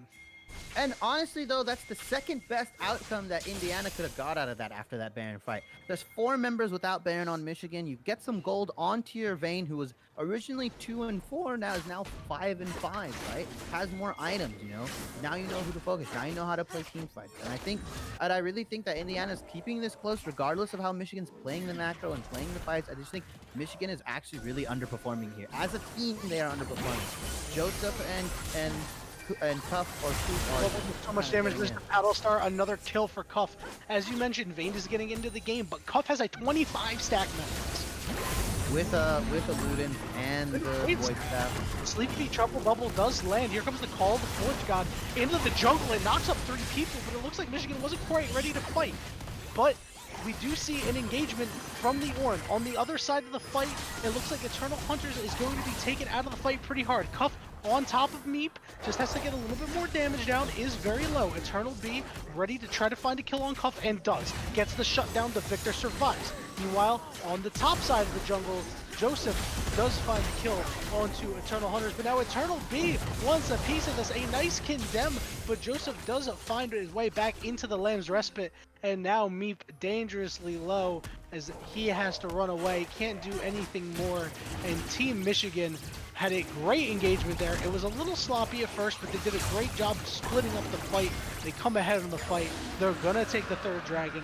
It is the first Ocean Drake of the game, and I think Team Michigan is firmly in the driver's seat. Yeah, and I think where Indiana was keeping the fights close, I just think that now they're just getting outscaled super hard. Item-wise, gold lead-wise, right? We see it's about a 5k gold lead right now, and the gold is on all the right people on Michigan's side. It's on the Zoe, it's on the Kindred, right? You know, some of it's actually getting back onto the Jinx, right? Although she's down 2,000 gold, Jinx really only needs maybe 2-3 items at most. 2 items Jinx is still pretty good, right? She's still gonna hit you with rockets. She's still gonna hit you with you know, the huge ultimate that they have. And I think we saw a really disgusting combo with the Call of the Forge God into the Maokai ult, which is just so debilitating, right? You can't, you get knocked up, you get rooted, you just don't know where to go. Yeah, you don't know where to go. And this Vayne, regardless of how smooth your moves are, you can be smooth criminal Michael Jackson. I don't care who you are. You're not getting out of any of that. Paddle Star was pretty nuts. Blue Jay is pretty low here, about 20% HP left. And now Cuff trying to put even more damage down. The Redemption does go down. Nothing really doing there. The Redemption came out of the... I think it came out of the Zoe there. For everyone to pick up champion abilities. The Call of the Forge God does land onto the one team member that's completely split apart. Fici in the middle of the fight, can't quite hit the facebreaker, and this looks like a disastrous fight for Team Indiana. Fici very low, just needs a couple more auto attacks to get taken down. Jouzef on the back line does shred. The Vayne gets a double kill here. Eternal Hunters, one more auto attack should do it. They can't quite get the auto attack. We do see the Jinx on the bottom side of the map taking the inner turret. Now both they're working on the inhibitor turrets of mid lane and bot lane. Team Michigan, they didn't even need their Jinx for that fight. They're guaranteed to get a second inhibitor, and it was a pretty broken fight. Team Indiana. Yeah, I think they just go for the end here. They just go for the end here, right? So much, and yeah, I think they go for the end. The death timers are a little too long. The hammer coming out, knocking back to Zoe, but I don't think it's gonna matter. Jouzef needs to clear the minion wave here. Clear the minion wave here. Minion wave is taken drowsy. The Paddle Star doesn't hit. They're just in the middle of the entire enemy team. Lamb's Respite goes down, but here comes the cavalry in the way of Team Indiana. They are trying desperately to prevent Team Michigan from getting these towers, and it looks like they are not going to be able to do so.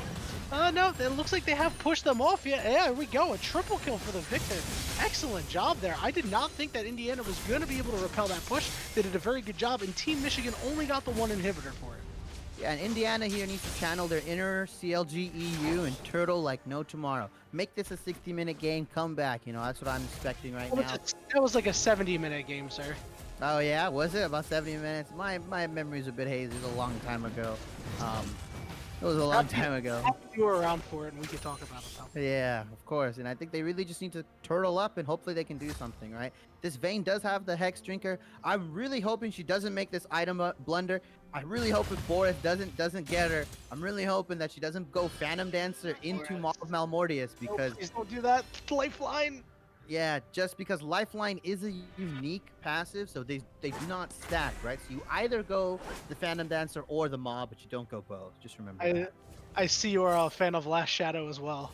I mean, I watch item builds. I mean, he's not saying anything new, right? No, but you said Boris. Boris. Oh yeah, that's That's the homie. Boris is my man. I love him. Provides me so many good items. Coming out with some new jewelry in the preseason, which I'm gonna Hype be super stuff. happy. Some mythic items. I like playing Magic the Gathering, so hearing mythic anything, I get really excited for it. Yeah. Um, and Oh, the wait. game is Oh, here we go.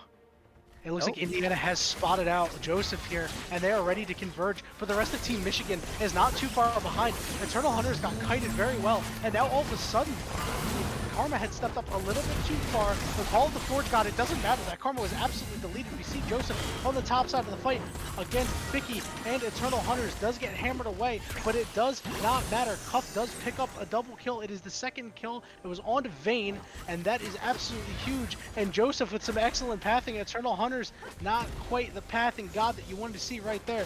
Jouzef chasing down 3 very low members of the enemy team. 1 or 2 more auto attacks onto Fici should do it. Fici does get the shield, the Ram's Respite goes down, but it's not going to matter. Going to chase down Fici and get the kill, and it looks like Eternal Hunters can't do anything more.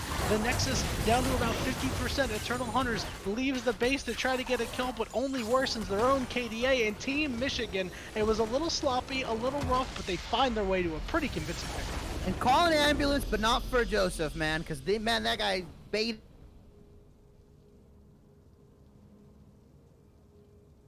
But Indiana actually fell into their own trap. They got reversed.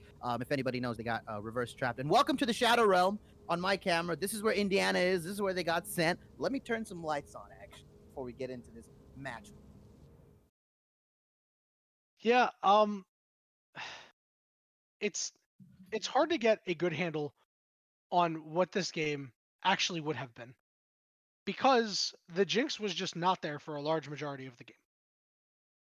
A Uh, very large majority of the game. yeah, this game probably would have ended a lot sooner. I guarantee you this game would have ended a lot sooner if Yeah. Michigan. Imagine how big this Jinx would have been if it wasn't for the disconnect. Because Mr. Machismo really played a very good game, and while we couldn't really see them flex their Maokai skill, looked like they're a pretty solid player and would have been able to find some opportunities to try to get Jinx ahead. Unfortunately, we can't really tell. However, Team Indiana had a pretty rough go at it. Eternal B, try as he might, made some really, really nice condemns to knock players out of the Lamb's Respite, but unfortunately was not able to get it done at the end. Just needed too many items, did not have enough gold for them, and Cuff presented a huge problem for Team Indiana. Not exactly the problem we expected, as Jouzef also created huge problems, but Cuff got a really, really out of control with some excellent roams. Yeah, and the mid 2v2 was so strong, right? I mean, these guys, even though they didn't look coordinated as a whole team, it looks like Cuff and Jouzef either duo queued or they just maybe Cuff was just kind of, master puppeteering, letting him know that, hey, just come in with the jungle. I'll give you some free skills. You want Magi stacks, I'll give them to you. This guy's, I know where he is. My brain is so big. I know what this guy's doing. I know every step. I know him like the back of my hand. And honestly, it was really strong mid 2v2, and I really like to see that. Um, I was unfortunate we couldn't really see the bot lane matchup. I would have loved to see the Maokai Jinx kind of more in action, but Maokai did a good job weathering the storm that is Vayne and Karma. It's unfortunate that this Vayne couldn't really get into a lot of the team fights just because she was getting popped by Zoe Bubble or getting drowsy or and just honestly, it's unfortunate. But I think Indiana did do a strong showing, although some people in the chat will say that they were losing 2v2. The bot side wasn't played around too much, right? We saw a lot of heavy top lane and upper quadrant near top lane and or blue side for um Indiana. They played a lot around there, and I think the shining light or the bright spots for Indiana was Fici. I think Fici was if the best player on their team, arguably. I think he was playing really well. I think the Vayne stepped it up mid to late game, so they do have to iron some stuff out. Don't get me wrong. But unfortunately, we only have the limited time to talk about Indiana and Michigan because we're going to get into the next game very soon. But your final thoughts? My final thoughts: Fici played their heart out, as well as Eternal B. Eternal Hunters had a really, really rough go at it. Props to them for sticking around in the game. They did make a couple of good plays. The condemn synergy was really, really strong, with Poppy being able to bash players into the wall as well. We saw glimpses of Meep's damage. Never quite got to that late game point. I do expect when we start, getting into our actual season, that Team Indiana is going to be a pretty solid team that's going to be able to win some games. They shouldn't be too discouraged by this. They did put up a pretty good fight. It is hard to say how different the game would have been with the Jinx in there for the entire time, as it could have been a potential stomp. But Indiana did try as they might. They did show some signs of life and some encouraging things to look forward to for them. Yeah, and our next match will be between California and Utah. And I'm who I'm rooting for. I'm in California. Everything's on fire, so I'm hopefully this is the shining light that I looked in the Scuff League. So I mean, California on paper does have the stronger players, I believe, right? They do have a diamond support, a diamond one support, a diamond four jungler, a plat ADC, a plat mid laner, and it looks like a silver one top laner, right? Yeah, this team's kind of insane. Not gonna Yeah, lie. and then Utah looks like they just have, the plat jungler, the platinum 2 jungler, platinum 4, looks like the platinum 4 support, and then looks like their mid laner is silver. Yeah, so it's a bit uneven. I don't know how uneven it's going to be. We might see more team coordination on the California team side, just because a lot of these players are thinking relatively, in the same mindset. A lot of them are diamond slash plat, so they're all kind of, thinking, relatively the same macro sense. They probably have this, they're probably coordinated a little better. I did see them looking for scrims, I believe, not too long ago. So they might have been scrimming together or playing 5v5. But the weak point is their top lane. So I would love to see Utah just kind of attack him, right? Because Utah's top laner looks to actually be silver as well. So never mind. Almost, almost. Yeah, almost. But I mean, I think that's where you go, right? Regardless if your top laner and their top laner is even, you just attack their weak point. I think you're not going to get the lead in the 2v2. We just saw how strong a mid 2v2 can be when it's two really, when it's even just one really good player, right? And one sort of above average gold level player, right? I can't even imagine the havoc these two high level diamond players are going to wreak onto somebody like Utah. But what do you think is the strat for California, and what do you think the win condition or strat should be for Utah, given that we're So facing sort of a similar rank disparity? right. So for California, it is really just you don't want your top laner to get exposed. I do think Simply Matt should probably be fine. Has probably gotten some proper guidance from the rest of his team, and is probably stepping his game up to the next level within the last week or so. But you just got to make sure your top laner doesn't get beat up on too hard, and just do your thing. Win the rest of the map. Play it well. The Diamond Jungler, the game knowledge is there. Although some may argue, depending on where you are in Diamond.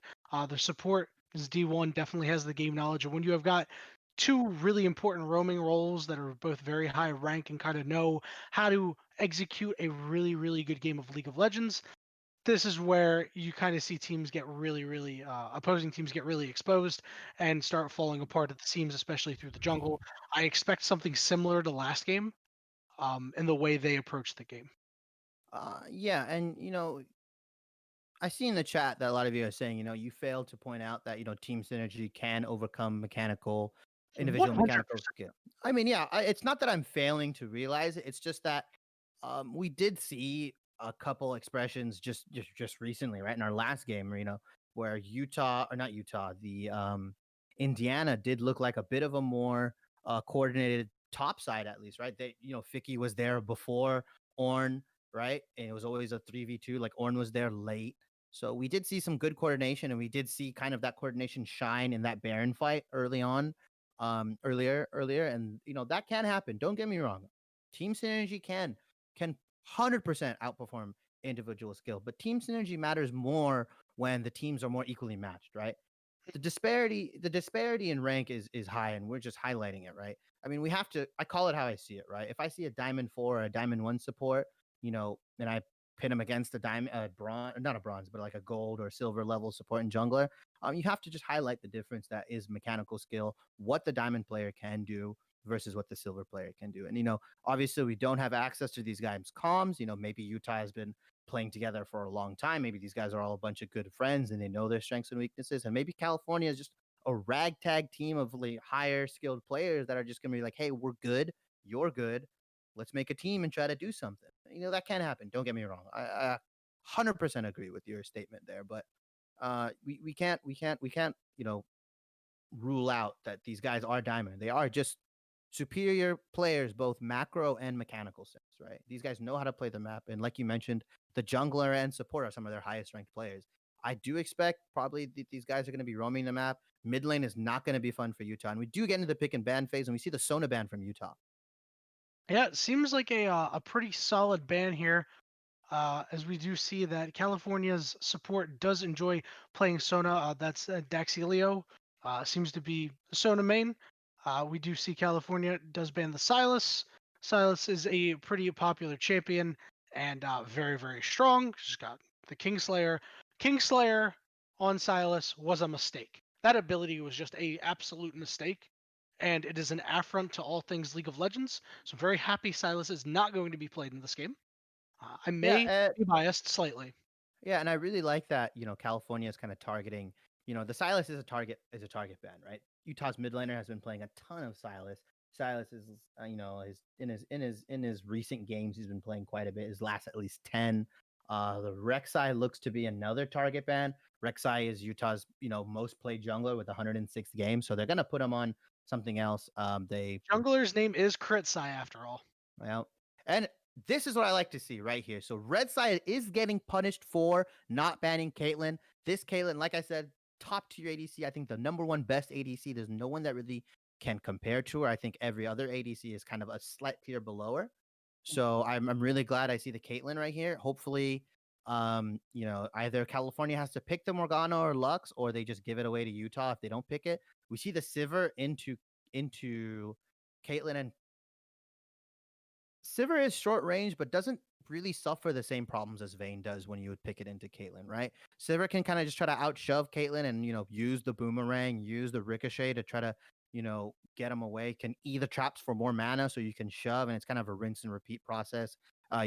She gets Essence Reaver first item, I'm pretty sure, so she can just keep shoving, trying to shove the Caitlyn in.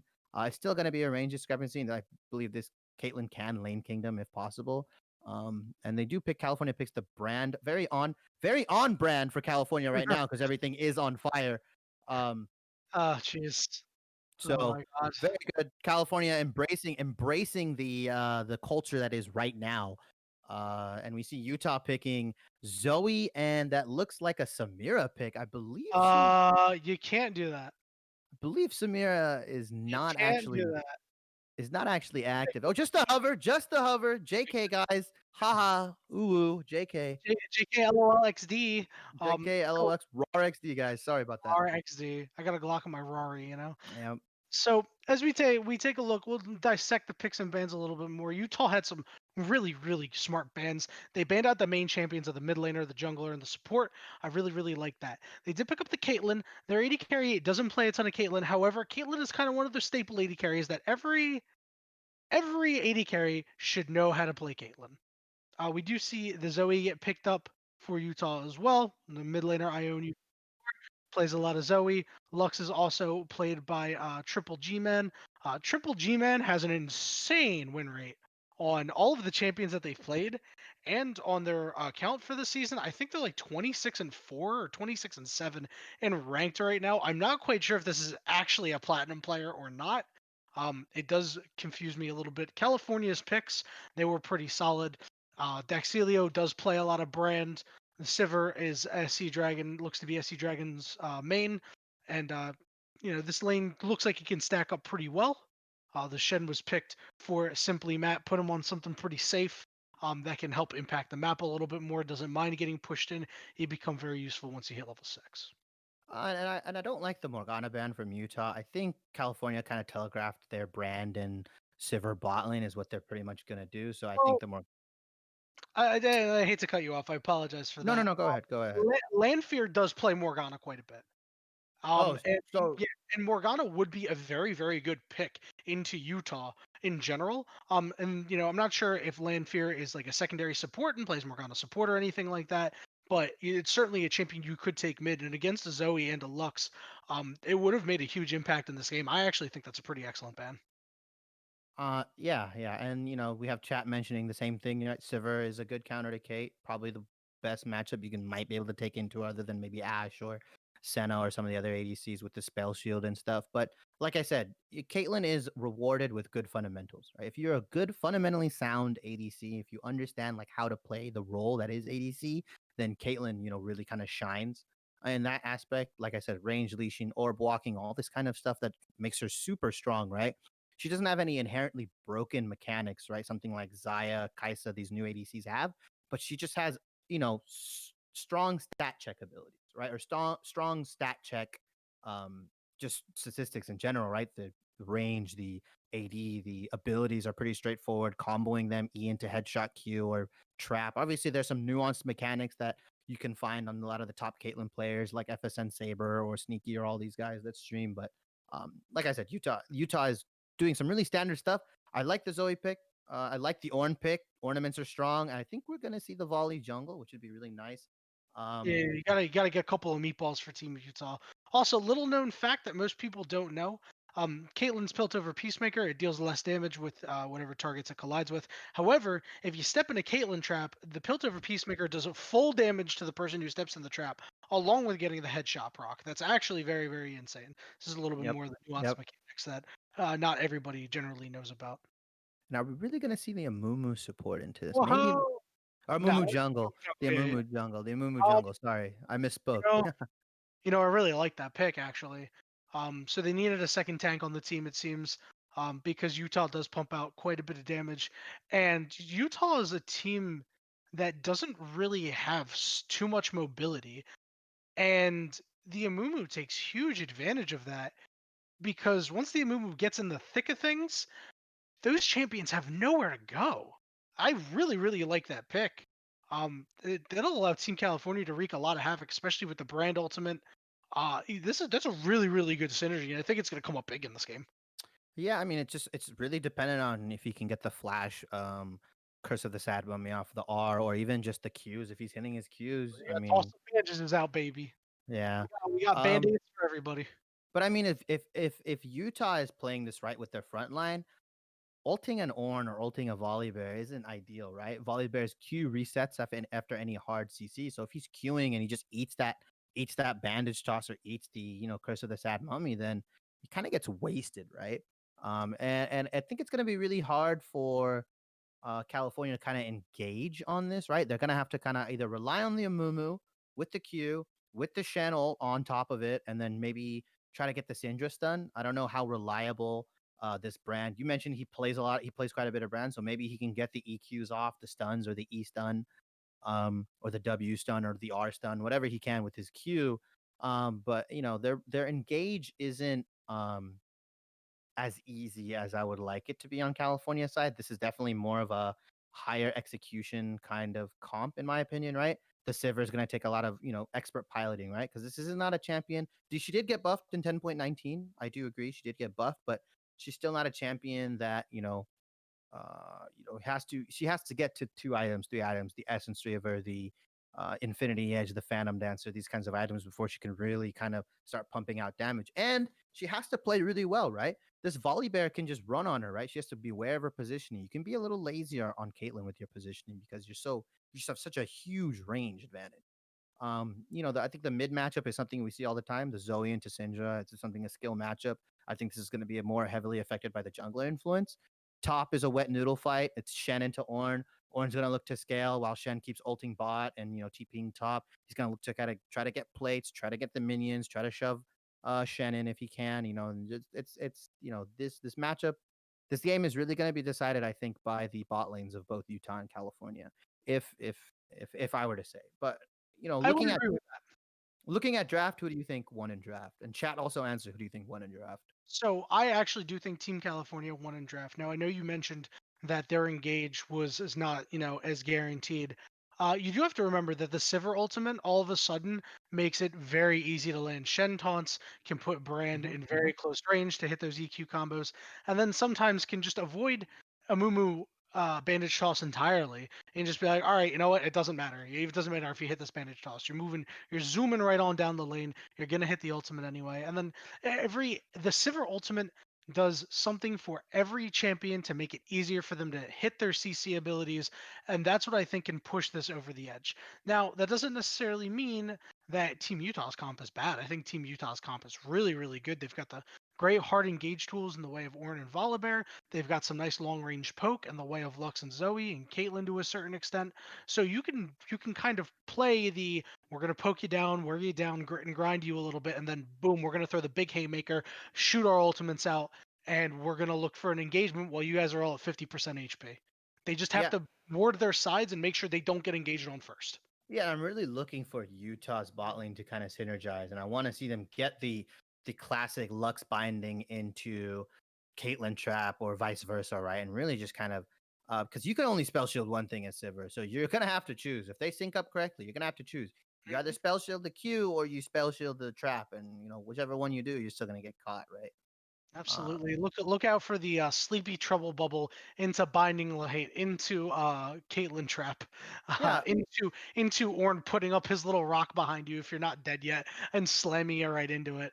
That they got Team Utah's got some pretty heavy CC.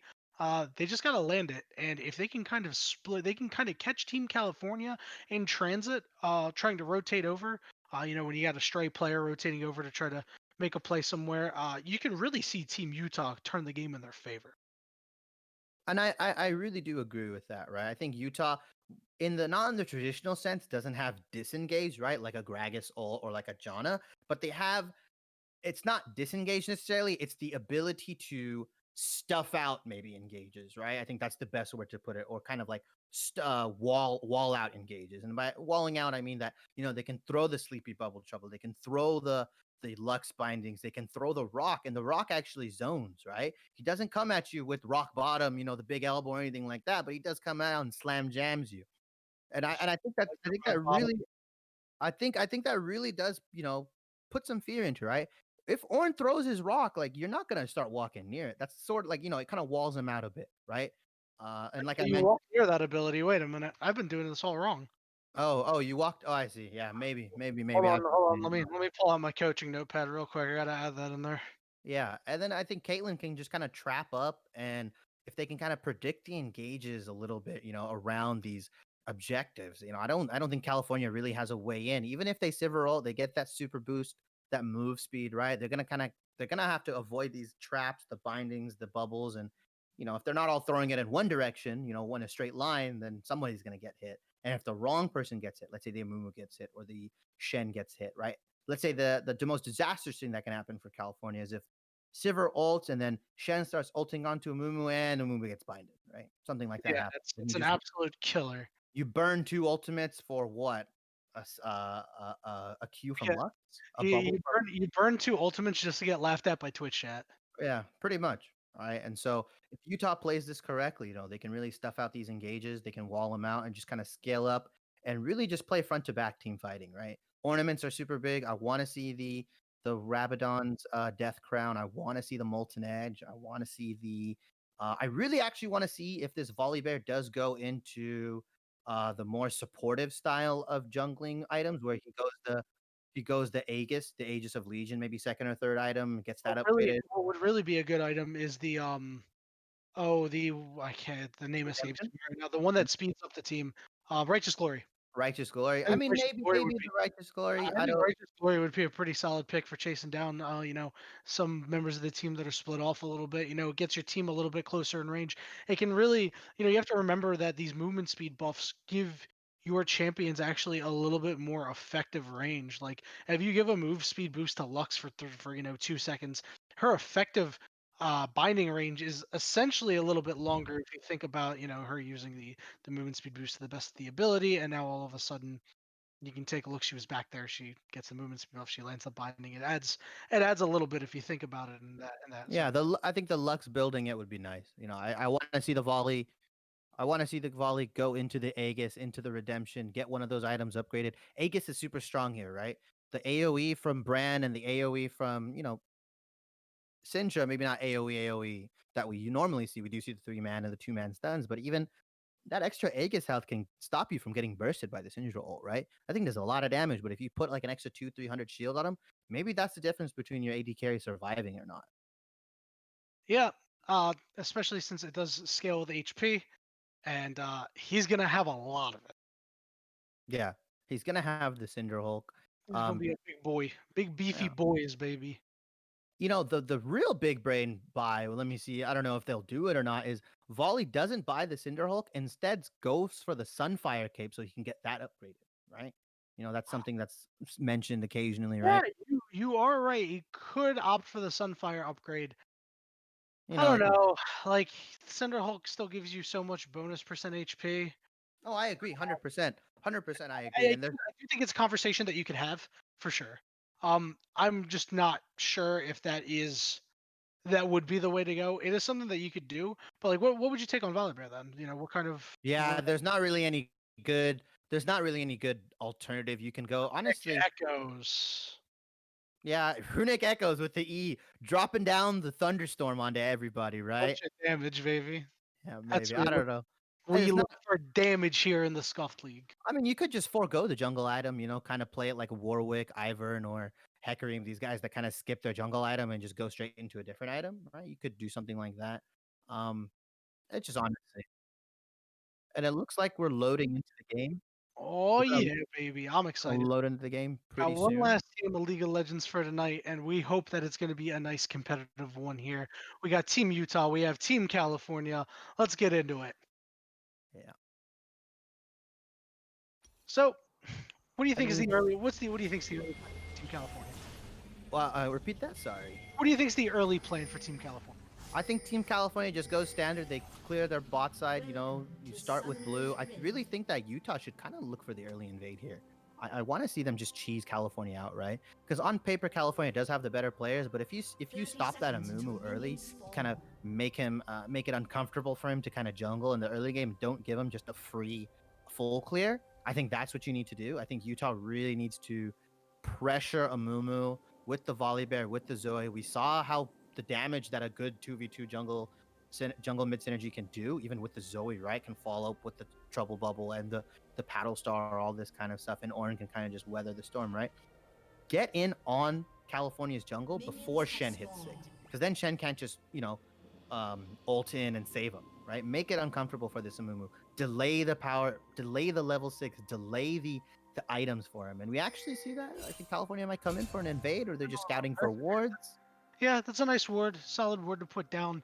And there's something to be said for picking a Mumu on red side. It's going to be excellent. He's going to get the two-man leash on the blue buff, which is really nice.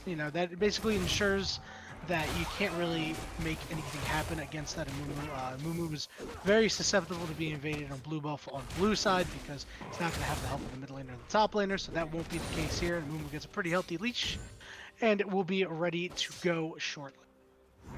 Yeah, and it looks like we're just gonna have standard starts down here, and like bot lanes trading, or top lanes trading. Looks like they're just trading away and keeping space. And I think really what's gonna be important here is if Volibear can try to get some early wards down. He has the double trinket ward. I want to see him ward the Raptors, ward maybe the Krugs, or ward for his mid laner.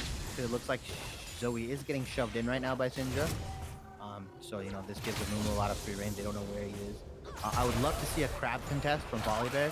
Don't let this Amumu get the crab for free. I see a first blood in bot lane, and I talked about it. The Caitlyn Lux matchup, right? The Brand dies. It doesn't matter if the Sivir can spell shield, do whatever she wants. This Brand steps out of position, right? Binding into Caitlyn trap, into headshot, into tilt over Peacemaker, into you're dead. You're back in spawn. You're back in fountain. Yeah, they can become really, really problematic. I was gonna mention I was looking for Brand to be the guy to be the one to really control this lane, and create some pressure so that California is able to come out ahead in this lane. And that's not what you like to see. You don't really. You're in a really bad spot when you give a first blood over to a Caitlyn. That means that she can get poked out a little bit and still be able to back and have money for that all-important BF sword on first back. It's just going to accelerate her a little bit, and anything to get her through her lazy mid game. Oh, nice sleepy trouble there. That was a really, really nice usage of abilities by the Zoe. But here comes Retsu at 96 on that Amumu. Does tank a paddle star, is getting pretty low, about 200 HP. But now Zoe, one auto attack away, does heal up. That was a nice job by Lanfear there to try to get the kill, but CRITSAI shows up and picks up the kill through the flash over the wall. Unfortunate when the melee champions get a ranged auto attack, and Team Utah has brought the heat early up 2-0. And it looks like we're going to get another kill. Top lane, Simply Matt dashing through, getting the taunt, but there's just so many minions attacking him, eating through that shield. He is going to have to back off. Disaster striking early for California. And honestly, just look at the 2v2, right? A Mumu Syndra not going to be stronger than Zoe Volley. Although it was a kind of extended 2v2, we saw what Volley could do. The early damage with the press the attack, with the chomp, with the call of the thunder onto. Syndra's going to run right into Volibear here. Yep, it looks like it. And stop the back and nothing crazy happens. However, Simply Matt still under deep pressure from this Ornn. You take a look at the CS difference. It's 29-9 right now. Yeah, and this is what we talked about, right? Their weakest link, California's weakest link, kind of being put into not the best matchup for Shen, right? It's doable. It's manageable. You can kind of just tank it up, but you do have to CS well, right? Because this Ornn can run over you, can run you over, right? He does a mix of a lot of damage. He's really tanky. Absolutely. That looks like the goal is just for him to hit level 6. CRITSAI does get spotted out, but it looks like the Amumu is just not paying attention, and now Volibear is just staying there. Everybody seems to be backing us. The strangest thing I've ever saw. Maybe he just didn't see the Amumu, or wanted to opt to play it safe and not, you know, make an engagement on the opposite side of the map. But look what I mentioned. Oh, so we see an engagement here up in the top lane, gets the knock up onto Simply Matt. Simply Matt with an excellent taunt. Doesn't quite get the Ornn in range of a tower shot, but Volibear is here and is ready to dive. Has taken the Krogan away. Look to pan top. Simply Matt is very, very low. Ornn doesn't necessarily have the mana to be able to push this. Zoe's here too. Zoe's here too.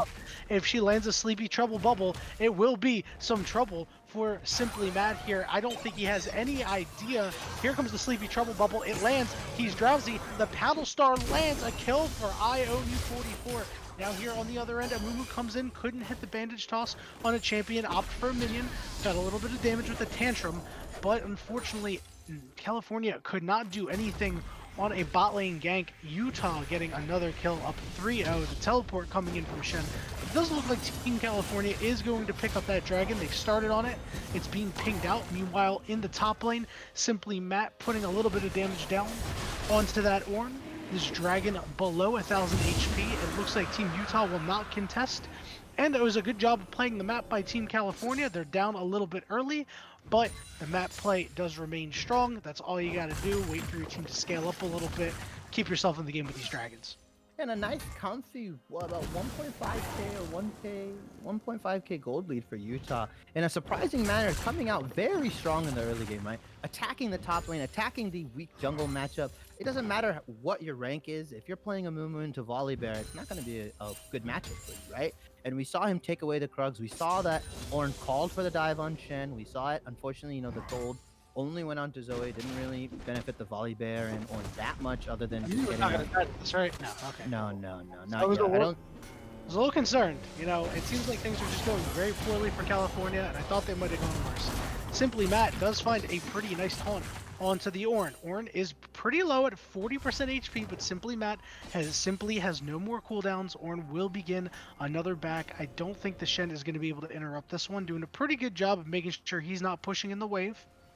And the Ornn hasn't backed. And the Ornn hasn't backed yet after everything, right? He's sitting on 53 CS. Goes straight into the Merc Tread buy, actually, which is, you know, I like it. Pretty nice. Away from the pretty nice.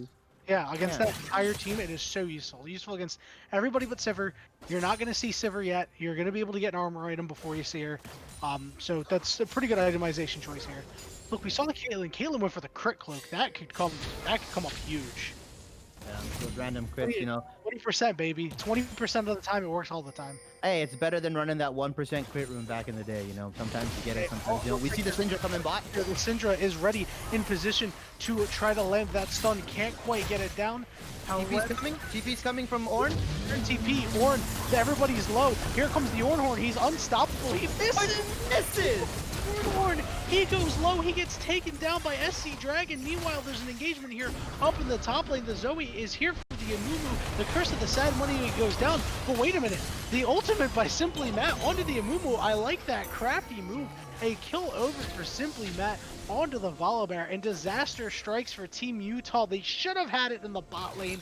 It could have been a 3-for-0. It turns out to be a 1-for-0 in favor of Team California. That's exactly the pick-me-up they needed to try to find their way back into this game. And let me see some not like this in the chat. Spam not like this. California just absolutely turns it on their head, right? There's a bunch of whiffs by Utah. I like to see the use of the Shen ult that we mentioned, right? Now Volibear can't come into Amumu's jungle. He only has maybe a 2.5 minute window before Shen's ult comes back up, and that's when he needs to invade. We saw him get punished. He might be a little skittish now and not go in anymore, and this Amumu may get to farm for free and scale up pretty well, tank-wise. And, you know, I think the kill onto Shen really helps him out. He was losing in CS. He's about 30 CS down to this Ornn, and honestly, the Ornn lost a lot. Absolutely. Didn't get the assist. Be a CC bot though, he should be okay. He's just got to get the items to not die right away. You know, you don't really need him to do all too much here. As Lanfear does land a nice stun, putting some damage onto the Zoe, but not enough to get the untapped power ultimate down. And I like the early Rift play, and I really like that they're not rotating the bot lane for this. You know, Volibear recognizing, or Utah recognizing that, you know, I got a winning top lane. Let me take this Herald while it's free. Let me take it while I'm winning my top lane right now. And that's really smart. Nice job stopping the back there. The final spark out of the Lux did stop the backs. Nice taunt there by Simply Matt, putting the Ornn under the turret. But no, it looks like the turret actually didn't target him. That looks like tower range to me, man. I think it got him for 1 or 2 hits, but he may have walked out or may have got a little bit out. A little hard to see. It looks like Ornn's building an item right now, or was building an item. Gets the Bammy Cinder going, and so now he's going to be a little bit tankier. You can shove the lane a little bit. Yeah, you know. that's Bammy Cinder of the Shen too. Yeah, and Amumu going for the Raptors. Ooh. See, looks like Amumu likes KFC. A little counter jungling going on by the Amumu here. He's got a little swagger, a little pep in his step. I like to see it. Yeah, I think he just realized he's not getting invaded super early, so he's kind of happy now. You know, he understands that. Yeah, he has the channel in his back pocket. You know, I think although the mid matchup has kind of looked even, I think Sinjar's kind of, slowly getting away with it, shoving in the Zoe, kind of appearing at some of the team fights first. You know, getting to the bottom lane, getting the roams off. Just kind of really moving around the map more than a Sinjar should be allowed to. But we still see the buy onto Caitlyn, who's about a half an item up. I'd love to see them push this advantage up. I love to see it. Volibear is going to come down. They're going to shove in. I assume they're going to shove in. They're going to bring everybody down. For the counter gang too. Can't forget that. Mumu does blast plane over the wall. He hasn't been spotted out. Lands the bandage onto Triple G Man. A nice curse of the Sad Mummy, just barely getting nice double binding. That was a great double binding, and now they've turned it on its head. CRITSAI jumps right into the middle of the fight, putting a lot of damage down. He's a big beefy bear. He's gonna push off the Amumu, and this Sivir, he does elect to walk up a little bit further. Oh, a nice root there, and now here comes the ultimate out of Caitlyn, the ace in the hole. Couldn't quite.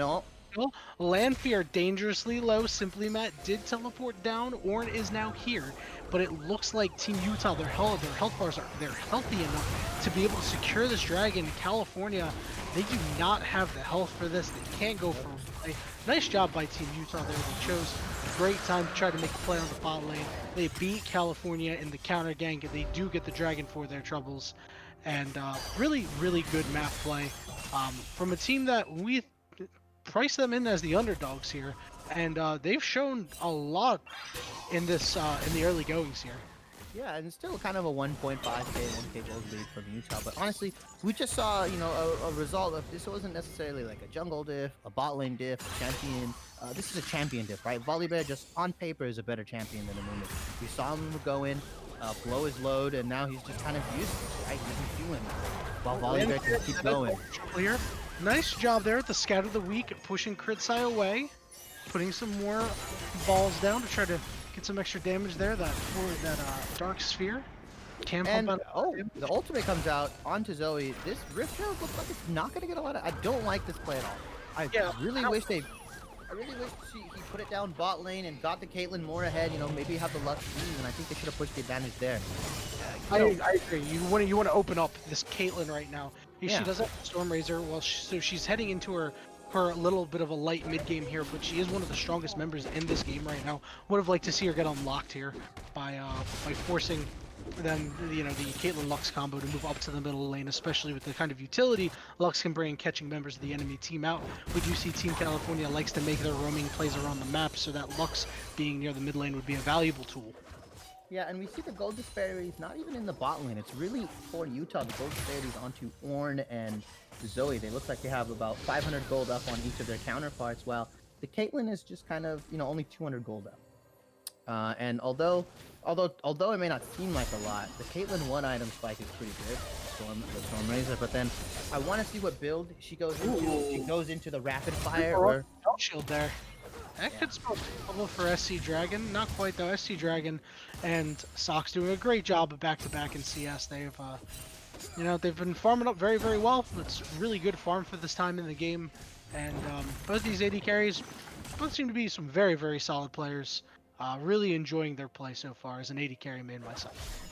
Yeah, I think the top lane matchup's kind of cute. I really, like we mentioned, the bot lane is, was going to be the focal point for kind of both of these teams, specifically Utah. They have the power pick in Caitlyn. They can really kind of get her going and start popping headshots. You just saw how strong she was in that bottom 3v3, right? Where it was Amumu, Sivir, and Brand versus Volley, Caitlyn. Lanfear might run into the Zoe. Does not though. Zoe is looking to position aggressively against the Syndra right now. Yeah, and we just kind of see some scuffles in the mid lane and the top lane. We just kind of see it farming out. Ooh, the nice back stoppage by Left. She's been getting a lot of those. Yeah, I was just about to mention she's done that all game long, just absolutely causing fits. When you back, that's an 8-second timer. If you complete 7 seconds of it, that is, and you end up finishing your back after it gets interrupted, that's a 15 seconds more that your champion is not doing anything. In games like League of Legends, speed and time to get places is really underrated. Ooh, nice job by Lanfear with the scout of the week. I own you 44 is in a lot of trouble with an excellent flash on the Dark Spear, but it did not matter. That Syndra unleashed power was just too much. Oh my god, this Ornn is just... Oh, he was so close. Simply Matt, though, he is ready. He's got bloodlust in his eyes, but Ornn smacks the wall. He just hit the wall he never had at all. And Simply Matt is going to pick up the kill onto this Ornn. Nice job there. The underdog. Snake biting this Ornn right here. The Kingslayer. I like Ornn just kind of void raging out, hitting the wall, not really hitting anything. As we see another in the bottom. Mommy doing so much damage. Daxelio dropped that ultimate. He is now tanking turret. He will get out of there alive. scdragon picks up the other kill, and that is played to perfection by Team California there. They get kills in the top lane, the mid lane, the bot lane, and now they have taken this game for themselves, getting the gold lead now, and they are ready to impose their will in the rest of this game. Lanfear landing another nice scout of the week. I own you having a rough time dealing with the Syndra all of a sudden, doesn't have the fancy feet, and they're going to need to work on that in an effort Syndra, frankly. Syndra's about 1k gold up, and we really kind of see the gold lean ballooning for Syndra into a counter matchup. Originally, she was only up about maybe 10-15 CS in the beginning, and now we've seen it blow up to about 30, almost 40 CS now, and she's 6,000 gold to 5,000 gold on the board, and this Syndra's gonna hurt, right? Caitlyn gets caught, gets Q'd, gets E'd, gets W'd, bam, puts an R down, she's dead. She's just going down in the top lane here. I'm not quite sure it did anything. I did see it on the map. It is now on cooldown. It looks like Team California, they've secured the Scuttle Crab. This Ornn, if Utah find his way toward the dragon, is not going to be able to make too much of an impact. Utah has taken control of the dragon. Meanwhile, in the top lane, Simply Matt is a level up on this Ornn, looking to push him out and force him to not be able to teleport into the ensuing dragon fight that is sure to happen in the bottom lane. Now this Ornn flashes away. Simply Matt did an excellent job there of fighting. Utah needs to burn this quick right now. Yeah, because Team Utah, they took control of the dragon pit here. They need to burn it, yep. California has busted themselves in. Here comes that Sivir ultimate. They are ready to chase some people down. The Amumu flashes into the middle of the team with Simply Matt there. The kill going down onto the Zoe. Meanwhile, Soxs has earned the ire of all 5 members of the enemy team on Team California. Soxs running for his life, meets up with the Triple G Man and CRITSAI. Soxs trying to get as much damage down over the wall as he possibly can. The snare goes down. VolpSmolek not sure if he wants to go in or out, but it looks like he's going in anyway and is taken down. Soxs and Triple G-Man have to run. The Dragon goes the way of Team California, and that is another huge win for Team California. Yeah, and we saw what Utah was trying to do. I don't think personally they shouldn't. The moment you know, Ornn kind of used the moment Ornn used the ult top lane, I think they should have just backed off the Dragon. They should have conceded it. They should have got back to farming. I think once you lose a powerful ultimate like that, I don't care if this Ornn's TPing and he's not gonna really do anything. Call the Forge God is such a scary ultimate, right? Can knock up multiple people. It can slow, does quite a bit of damage, puts on the brittle, does you know, sets up the Caitlyn really for the peel and everything like that. And we mentioned walling out the engages. And we saw what happened when Ornn wasn't there with his ultimate. Sivir ulted in, got the engage for a Mumu, like you mentioned, queued in, R'd in, and just kind of ran them over front to back. And Caitlyn, although was getting pot shots in and getting the empowered headshots, she can't do everything. She's not going to 1v9 carry, right? She's in this power trough that we kind of mentioned as we see. Call of the Forge God going in. There we go. This is pretty.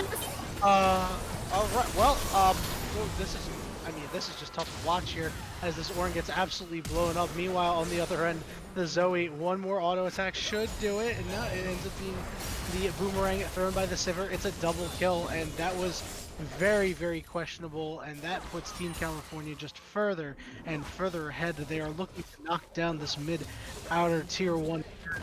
And I mean, it's now 20 minutes into the game. It looks like Team California, while their gold lead is just about 3,000 right now, they have a commanding lead of this game. They could opt for a Baron quite soon. 3 members of the enemy team that are all high damage are heading toward that direction. It looks like they might try to find the Volibear, but Simply Matt will simply walk away from that. Triple G Man, he's going to get spotted out by a Warden. There are many members of Team California nearby. Could be a 1v1 in the mid lane. Yep, Soxs go trading back and forth, gets the worst end of that trade. scdragon, when the minions are there, just has a more effective range than this Caitlyn through the ricochet. Yeah, and you know, Cali's kind of looking to run away with the game a bit, right? They're up now 2,000 gold. It's 10 to 4. They have control of the dragons. They have the tempo, and I really think it all started from that bot lane fight where Ornn kind of whiffed everything out. And I think that's kind of where, you know, it snowballed a little bit back into California's favor. Looks like Lanfear in a little bit of trouble here, but we'll probably get out alive. Call the Forge God's still down there. I do completely agree with you. If you take a look, the Sivir's absolutely massive right now. 5-0-2, 173 CS at 21 minutes. That's certainly what you like to see out of your AD carry. Just enjoying themselves right now, looking to get to that late game fantasy that the Sivir players always talk about, the 6-item Sivir. Yeah, and the small lead that Caitlyn had is gone. Now this Caitlyn pick is Daxelio cannot hit the head slam. Another. Let's have to call the Forge God. It hits 2. This could be a pretty good fight, but here comes the Shen ultimate, and Ornn was just too deep in the thick of things. The Zoe was doing the Krugs. The Volibear was in the top side of the jungle, and that was such an ill-advised move, only for damage down onto the support. Team California will continue to take control of the map, clear out a couple of wards, impose their will down here on the mid lane. Yeah, and it just looks like Utah is either look like they're tilted or something's happening. This Ornn is engaging without his team there, without arguably the strongest members, the Zoe and the Caitlyn both being there. As he's gonna see a kill onto Zoe again. Just click R. Just, my God, absolute damage is ridiculous. So we did get out of there, burned our actual flash for that one.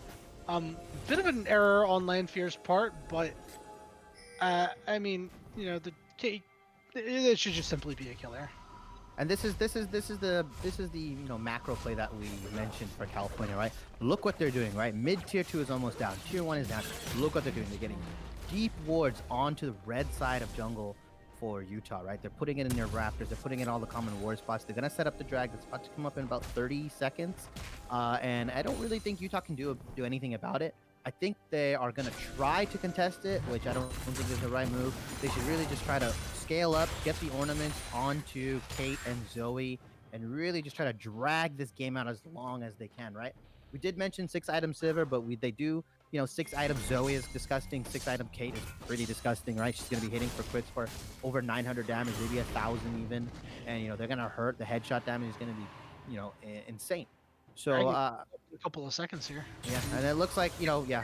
On top of it, Team California Utah, has done the right prep work. California has done the right prep work. They have all the wards in place. Blue team can't walk in. The best they can do is maybe get a constellation prize for mid lane. Blue should be just pushing to tier 1, but I think Caitlyn's just too scared. Yeah. The engage is just too strong on Sivir, right? Sivir and Mumu running at you. It was just too fast. And we kind of see the top lane just kind of, lulling it out. The Shen managed to bounce back, even though the Ornn had a sizable lead in the beginning. They're just kind of wet noodle fighting top. Yeah, Simply Matt has really played a pretty good game, as we see Lanfear won't make the same mistake twice. Does drop that unleashed power, gets the kill. Simply Matt has the better of 40k IQ plays here. Here comes that Call of the Forge God. It will knock up Simply Matt, but the rest of the team is here to help him out. The taunt goes down. Simply Matt gets the last auto attack, taking down the Soren, and CRITSAI also in a little bit of trouble here. The mid tower goes down. Team Utah picking up that tower finally. Good for them. Maybe that could open up something on the map. But yeah, and from 1k gold lead, Oliver bottom. It looks like California's just gonna. They've just decided it's time. I mean, the Shadow Crab's there, but it doesn't matter. This, the Lux and the Caitlyn are gonna show up, and they're not gonna be able to do anything. Teleport. Yeah. This will be Simply Matt. A little bit more insurance here. He will opt to help Mumu tank it up a little bit, and that will be the Baron for Team California. That's a big amount of gold on everybody. They've broken the gold lead open to 5,000 now. Yeah, and I just think that, California can just run away with this game. If they play it cleanly, if they play it right, they just put the beefy boys, Shen and Mumu in the front line, have Sivir and Syndra kind of just siege them out, have the brand just poke, siege correctly. Yeah, they're going to go for all these little remaining gold out here, the standing gold, little pockets of, a lot of 50 gold here, 50 gold there. And I think it's going to be hard fought for Utah. They do need to kind of just place their traps, play fights, really grind them out, and hopefully it's on California. It's on California to lose. This game is on California to lose, and for that's what it is. I think that's gonna happen. The Syndra has the Banshees. She has the Banshees. He had the Banshees. Yeah, had it. He steps over a trap there. And the Soren taking a little bit of damage. He is the lone defender for this tower. Might be a little ill-advised, as there is a heavy amount of poke on the side of Team California through the Sivir and the Syndra. Yeah, they need to drop away from this tower and just let them take it. Have the Caitlyn set up the trap line onto the front, on the bottom turret, and on the front steps up there. Ornn going in, full sending it. Oh, jeez. Ornn getting taunted out. He will just barely get it alive. The Call of the Forge God going down. He will knock up the Shen, but it's not going to matter. This turret goes down. He's at the wrong place, the wrong time. The Curse of the Sad Mummy gone to the Ornn and taken down once again by Simply Matt. He's on a rampage. And his team's just not there. Ornn's team is just not there. They're not in position. Not on the same page. Yeah, either they're not in position, or we see a pseudo engage going in. Yeah, we do see Team California has put a lot of damage down onto Team Utah. They have a little bit of low health bars themselves in the way of Daxelio here, but they should be clear to continue sieging on to this top inhibitor tower. Looks like Team Utah can't really defend it. They don't have any tanks there. They will take it down. The Zoe has very little mana left. Looks like Team Utah, they've all attempted to converge on the top lane. CRITSAI is trying to get the angle on him. Can't do so. Simply Matt, an excellent job. Push the wave in, has those Baroned up minions, gets that turret to about half HP. That's what you like to see out of your Shen. Good macro play there. Yeah, just really superior. Going for the safe, standard stuff, backing, resetting, getting the item. It looks like the drag is about to be up in a minute and a half, so they're going to set up the vision there. They're going to push out, get the vision, push the waves out, and just standard textbook play from California. The Baron's off the field. They can look to maybe siege if Baron is still on them for the remaining duration of it. But it looks like California's going to opt to just kind of put the Syndra in a side lane. No one can really answer her, right? We've seen the Zoe try, and she's died to ult about 2 times, I right? mean, we've seen the Volibear try too, and the Volibear gets pushed back as well. Yeah, so it's just like the smart thing to do is just send her into a side lane, get her farmed up even more, let her get that void staff. You know, she kind of has on the weaker end of items, right? Not that I'm saying Magi is weak, but Dragon's ready to pick a fight with this Ornn, I think. she doesn't Ornn have the Ludens. is nowhere near him right now. He will reconvene with all of them, and we'll look to try to get a good fight in here. He is on the front line, nothing doing here, not throwing out any calls of the Forge God or anything like that. But And they're not even afraid of the rock anymore, right? They're not even afraid of rock bottom. They're smelling what he's cooking and they like it actually. So it doesn't matter. They don't really, they don't know, they don't care. They're just walking up to it. Ornn is just kind of throwing it out there, and they're just like, yeah, we dare you to come in. We've bursted you over 6 times, and we're gonna burst you again. We're gonna burst you for a 7th time. one thing, And this it looks like is walking forward, taking a lot of damage, getting chunked out pretty hard, losing almost a third of his HP.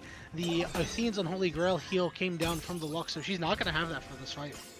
yeah, she just needs to get more poke down. I'd like to see her just kind of ult just to get some Athene's charge and hopefully use it on the Caitlyn. I just think California should start up this dragon and force Utah in. They just start up the dragon and force him in, right? Or someone has to answer the Syndra. It looks like the Syndra is just kind of sitting. So maybe Utah can kind of get a 4v5, 5v4. Oh, an attempted engage on the SC Dragon. SC Dragon with the movement speed though is able to just dodge everything. An excellent display of AD carry positioning as we see on the backline looking to take down CRITSAI. Does Flash get stunned, but it's okay. Meanwhile, on the other side of the fight, here's the Amumu along with the Shen. The Shen lands the taunt before going drowsy and going to sleep. Soxs is in a lot of trouble though. Amumu is crying all over this Caitlyn, and if I'm this Caitlyn, I'm crying too. That is a kill. Meanwhile, Lanfear pushing in the mid lane, in the mid lane. Gonna go down. California is gonna get this Mountain Soul here and just be unkillable. Triple G Man has also shown up. Lanfear showing no fear whatsoever for any members of Team Utah because the Amumu is here for backup. This tower is dangerously low. Lanfear with the flash into the ultimate will get the kill onto the Lux. The Ornn is the only man left. Vicious looking in. Vicious looking in. The TPs are coming in. The Amumu will live. The taunt came down. The Ornn with about 30% HP left has nowhere to go. It's taking a lot of damage. Almost gonna die. Slams his head into the Nexus. Slams his head into the keyboard. He is dead.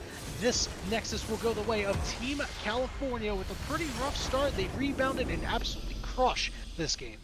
Yeah, and you know, it went the way that we thought it would. Started off a little rocky for California, but they were able to bounce back, and you know, they were kind of able to keep their head on, and just honestly, just really just being able to weather the storm that was Utah, right? Really trying to, you know, although the early plays didn't go their way, like I said, I think it really just kind of flipped it around when the Ornn TP bot whiffed the ultimate onto the Sivir, onto the brand, and they kind of just got a little bit of gold back onto Sivir, right? Caitlyn had a small lead. They did get the solo kill very early on into the lane, and that's just devastating, right? She came back with a really, really crazy BF buy, like really early on, and she could have pushed that lead. She had the Storm Razor lead on her, but Sivir was just managed to get back into this game. Uh, and I don't want to blame any one player on Utah's team. You know, it may have, although chat may have thought, Ornn was kind of full sending it and inting and all that stuff. But as a tank, it's gonna look bad when you are probably the only other engaged that the Volibear couldn't really engage in. Right, he has to walk up. He gets Syndra stunned. He gets a Mumu binded. He gets Brand stunned. All this kind of stuff that can kind of he gets taunted. Gets walled out. Wait a minute. Or Did Volibear build every single item that we were talking about? No, he had Cinderhulk. Okay. From a distance, it kind of looked like he had the blue one yeah, for a second. I thought he yeah. was memeing us for a second. Yeah, and Um, and we look at the stats here. Ornn actually did the most well, damage yeah, on he his put up a team. lot of damage, He did certainly. die the most though, so you Yeah, take that as you will. Take that as you will. He was really I the will only one in say, the thick of things. I will say, I did have to consult Google. Remember how I will always harken back to this. It's just my thing now. Everything west of Ohio is corn. Utah grows barley, wheat, dry edible beans, onions, and corn. Corn rhymes with Ornn. Ornn is corn. That's it. And That's I think corn is O2 for our casts, right? I'm just kidding. oh, corn.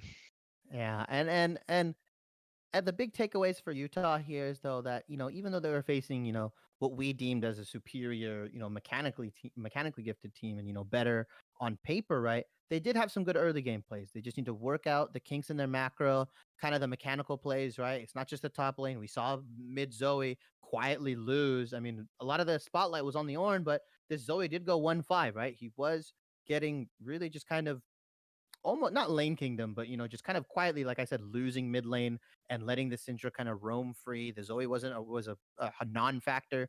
Caitlyn was, the only one really trying to. The bottom 2v2 was the only one really trying to get anything going. I think Volibear played the early game decent. He could have played it better considering he had the winning jungle matchup, in my opinion. They got in on the Amumu early. They killed him.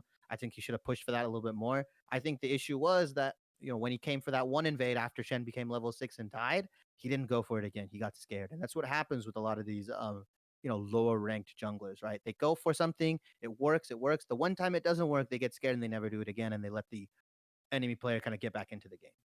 Uh, Absolutely. I do think that this was just a case of, the Zoe played played pretty hard early on. Into the lane wasn't looking too bad, but didn't really get any positive attention their way. We do know that there was a skill gap there, so while Zoe did hold her own for quite a while, you could just kind of feel the mid lane slowly and slowly slipping away, just having that impending sense of dread that it's starting to get away from them, and then all of a sudden you see the Syndra start pumping out a bunch of damage on you. Then the Syndra's pumping out a bunch of damage on the rest of your team, mhm, and it's mhm. it's really really hard. I think they needed to pay a little bit more attention to that mid lane matchup, and they weren't able to. Maybe a jungler that has more faculties to be able to create engages rather than just running up against somebody who's got a knockback and a stun wrapped into one would be better suited for them next time. Yeah, I did think that Utah did have the better overall draft. It was just a matter of mechanical mistakes. Right? It came down to not landing enough bubbles, not landing enough paddle Yeah, stars. She had the one good bubble top lane onto the Shen mhm. that was like, about 20% HP. Yeah, it was a really good one. But after Yeah. that, it was like kind of lackluster. Yeah, and I really would have loved to see them pick on the top lane more. I really think they should have played around the Ornn more. He was clearly winning the trades top lane up until he had to TP Until down. he wasn't. Yeah, until he wasn't, right? He had to TP down, Yeah. die and all that stuff. He Well, had a that clear was he had a clear 30 to 40 CS lead for a good part of the early game, right? I So wonder I would if have that play bot lane would have changed the entire game. I They get think it would 3 have I kills think it there. would have swung. Imagine I they think it get would have 3 swung. kills there instead of, And the dragon. having 3 1 death. kills and the dragon. Yeah, Yep. that's absolutely huge. I think that was definitely one of the big gut punch plays. They couldn't quite do enough. Yeah, and Volibear got the scuttle too, even though. So like imagine if they snowballed the dragon tempo into the scuttle tempo. You're I feeling do think good too. Like the yeah. momentum that you gain from that is absolutely huge. Mhm. Ornn saunters in, a boom, hits a big 3-man ultimate to create a 3 for 0. You know that's all you, baby. You're feeling it. You're on fire. You got that sunfire cape. You're all dripped out. And No. unfortunately, you miss something like that, and maybe you start second guessing yourself a lot, and you're like, okay, I gotta time the next one better. And then you start pressing too much. This happens in regular sports as well, in regular competition, where somebody they make one mistake and all of a sudden they start pressing too much and they creates a cascade of more mistakes, and I think that might have been what happened to our top laner here. It might have been, I there was some minor misplays. I think the Herald should have been used bottom lane when they executed early. I would have I agree loved with that. to, like you mentioned, unlocking the Kate more. I think putting the Kate around the map and trying to skirmishing more when she had more gold would have been the play, but they just kind of let Sivir get back into the game. You saw what she can do. She was like 5-0. She was like shredding. She was shredding Ornn, even though it was like, no tank, even though he's tanking up and everything. And the play by the ADC was immaculate. I really think that Syndra and Sivir were the highlights of this game. And honestly, Shen did a really good job of just kind of not tilting, you know, getting dove, weathering the storm, and just kind of ulting and being in the right place at the right time, right? Hitting his taunts, hitting his shields, hitting it so that his ADC doesn't die to auto attack, stuff like that. I think he played well given the circumstance he was put in, right? Playing weak side. And the Mumu did a good job of bouncing back in to the game after he got invaded on. He died. You saw him going for the raptors of the enemy jungle. You just saw him, kind of using information via, well, he's not on this side. He's probably on the top side. He just got Herald. I can just get his whole bot side. And I just think it was just immaculate macro play by California. Really, you know, took Yeah, everything on the chin, and then they weathered it. They controlled tempo really well. You saw what they did with Gold Leagues, right? The moment they won a fight, they looked for the next objective. They went for Dragon, they went for Baron, they did all this, they set up Vision. And I think that's what we have to see a lot of other teams doing. The difference between a lot of the teams that are, higher rank and lower rank, we talk about all the time. Oh, this guy's gold, this guy's diamond. Sheer teamwork can, outpace mechanical skill. Yes, that is true, of course. But you also need macro play on top of that to have good teamwork, right? We never saw Utah. Yeah, we never saw Utah really going into the Amumu's jungle on this top side red, the winning top side, and put wards down, put the vision down, find out where he is. The moment California started having the gold league and winning team fights, they set up drags, they set up vision, they did everything. And that's the difference between, a gold plat team and a diamond team, and a challenger team. absolutely. And there's two plays that you can really point to. Number one being after after California went down really early, they still secured the first dragon. That just showed a better usage of back timing, better usage of map Hmm. control, and it was pinged out. Like it was a pretty obvious that they were going to do it. They didn't sneak it, but they just had such a good tempo, even though they were down in kills, down in gold, that they were able to secure that first Drake anyway through that. And that was an infernal Drake. Gave them a little bit of extra punch early on in the game. It's not all too much early on, but every little bit helps. And the second play that really kind of highlighted the lack of jungle focus was I still can't. I still am unsure if Volibear saw that really low Mumu near the chickens and didn't kind of make an immediate move for it. I understand, he was a little far away. You're a champion that has to run up, but maybe like spook him off a little bit.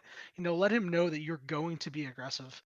Yeah, Make them fear the invade, there's a right? case there's also a case to be made that maybe you don't want to do that and put yourself in a really bad position and get yourself killed and put yourself behind, but just showing a little bit of aggressiveness because Mumu players are already inherently um in tune to the fact that they are going to get invaded on, and it just didn't happen this game. And when it doesn't happen this game and you give them free reign, they're going to make you pay. They have great gank ability pre six even. Yeah, yeah. And I think just putting the fear of the invaders should super important, right? Even if Yep. you just walk up and say, "Hey, I'm here," this Amumu is gonna think twice about going to his wolves.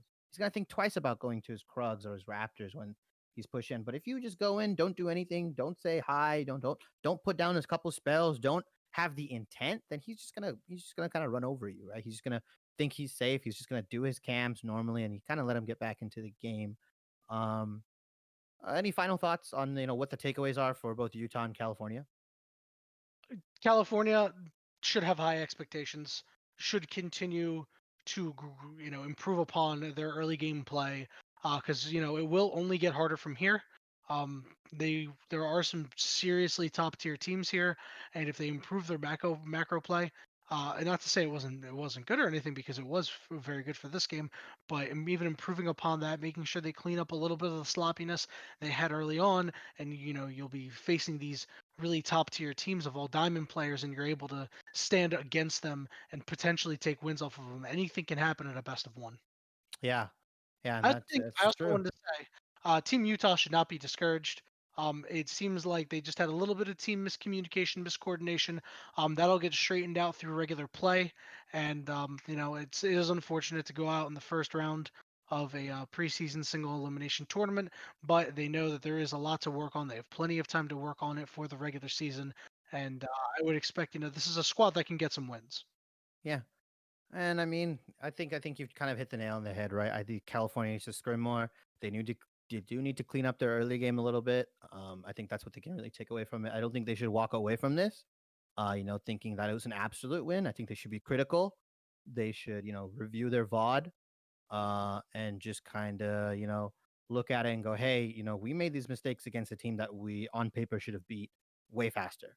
They're gonna play other teams that may have better coordination, may not whiff their Ornn ults, may not whiff their Zoe bubbles, may take advantage of the fact that you're picking a weak jungler, right? And so the fact is that get on meta junglers, get on the meta picks, be a meta slave if you have to sometimes. Sometimes you Work on just your gotta be a meta slave. yeah, Daddy Riot sometimes. give you the LP. Yeah, sometimes you gotta do that and just clean up your macro. It was clean. It was clean. I would admit California's macro was clean once they got the tempo going. But as they face, like you mentioned, stronger teams, it's going to be harder to pull off these kinds of macro plays when they don't have momentum or they have slight momentum and the enemy team reacts properly. They're getting the proper back timings, they're getting the proper buy times and all this kind of stuff. They're TPing properly with ultimate. They're starting smart dragons and not dumb dragons and stuff like that, right? And they're not just snowballing and ballooning out, right? These are the games where you look at and you go, what could we have done better? Not, wow, look at us, we did really good. We were losing in the beginning, blah blah blah blah blah. Because yeah, like you mentioned, it's only going to get harder from here. But that's it for today's games tonight's. Sorry for the delays early Yeah, on. seriously, we really appreciate everybody who stuck with us that entire Yep. time. If you're here still or not, we do want everybody to know that they are much appreciated. We do also want to thank our observer for tonight. Our observer tonight, Lagdov001. Thank you so much. You did a lot of really, really good work. You make our jobs so much easier. We Yeah. really do appreciate hmm you. hmm And shout outs to everybody in the chat. I saw you guys chatting it up. I saw that one guy that kept saying Reddit. I, I saw that one guy in chat kept saying Reddit casters. I don't know what that means. I'm not sure if that's an insult. I'm not Is it sure if that's an insult. is it I because we don't made like internet jokes or something like that? Like I don't know. I don't know. But if it's an insult, I don't really know how to take that. I don't really view it as an insult. Most of you probably go on Reddit. I would assume. Yeah, right. If it's not an insult, thanks. And shout out to everybody else in the chat. Whether you were Pog Champion, not like this. Resident Sleeper. You had to hear my voice talk about Yu-Gi-Oh, Black Eyed Peas, and whatever we were talking about. I'm glad you guys stuck around. I'm glad you guys stuck around. Some more corn too. Yeah, yeah, some more corn. And we had the corn talk. Don't think he's not going to come back with more corn facts. He's Don't probably think going to about come back on the list. listen, midway at one point in that game, I was literally like, you know what? I really, really have to find out if Utah generates corn because this would just be it would be too perfect. So now I have come into this with no knowledge of which states produce corn and which states don't, and now by the end of the regular season. Or even this tournament, I am hoping that I have an extensive knowledge of which countries even produce corn. That is my number one goal. And we're going to have a corn counter, right? I think corn counters 0-2 right now for our matches. I think the both the I made both the really corn teams lost. when I always made really bad jokes when I was younger, even now. My sister always called me a cornball, and I really thought she was wrong. But it turns out she's just absolutely correct, and I just never wanted to believe it. Yeah, but that's it. We Scuffed League is signing off. You should come back tomorrow at I believe 12 p.m. EST for our first game of that. Saturday, you're gonna have some different casters. You're not gonna have to listen to my annoying voice until Or mine, Sunday. or mine. I Yeah, am not going to be around until Monday. Unfortunately, I do work this weekend. Normally off on Saturdays. Sorry to disappoint you all. I know you all love me so much. But I did appreciate your time today. I will be back on Monday. I'll get to cast the Iowa Kingslayers, I think. I'm super excited for that. That yeah. I team mean, is I got to cast California, so I'm already, my life dream has been fulfilled. And don't be afraid to, add us in the Discord or in the Twitch chat. Give us some tips, give us some critiques. I'm all for critiques. I'm learning just as much as you guys. If you guys have any issues with my casting or you guys like the casting, even, I like words of praise too. Give a please, brother some love, bro. Come on, give please me some love. tell me what I'm doing wrong because this is like my fifth time or fourth time ever casting. So I could really, really use the feedback. People just tell me that I'm good, and I'm like, yeah, but I want to hear the bad stuff, please. Yeah, I mean, I guess we got some critique, right? Reddit casters, whatever that means. Yeah, right, I don't know what to mean. Yo, come back, square up, dog. Yeah. All right. Well, we're Square up. signing off for the night. I will go Punch probably go rage. Go Punch go go rage at some league games. You guys have some fun. If you guys see me on the Rift, don't be afraid to say hi. If I'm flaming you, I'm sorry. I'm reformed. I promise you. It's all love. Okay, Tyler. Star Ninja, I did want to say it was an absolute pleasure casting with you today. First time we got to meet each other, first time ever casting with each other. I think we did an True. excellent job. Give yourself a pat on the back. It was an absolute pleasure. I do hope we get to cast again in the future. Yeah, me too. Me too. We'll be the Reddit casters duo. That's us, right? I'm just gonna Cheers, I was baby. the Reddit casters duo. All right, guys. Have fun. Stay safe. Wear a mask. Please Yeah, wear a yeah, mask. Wear a mask. My masks are in my car. I've got a KDA Akali mask I want to show off, but it's in my car.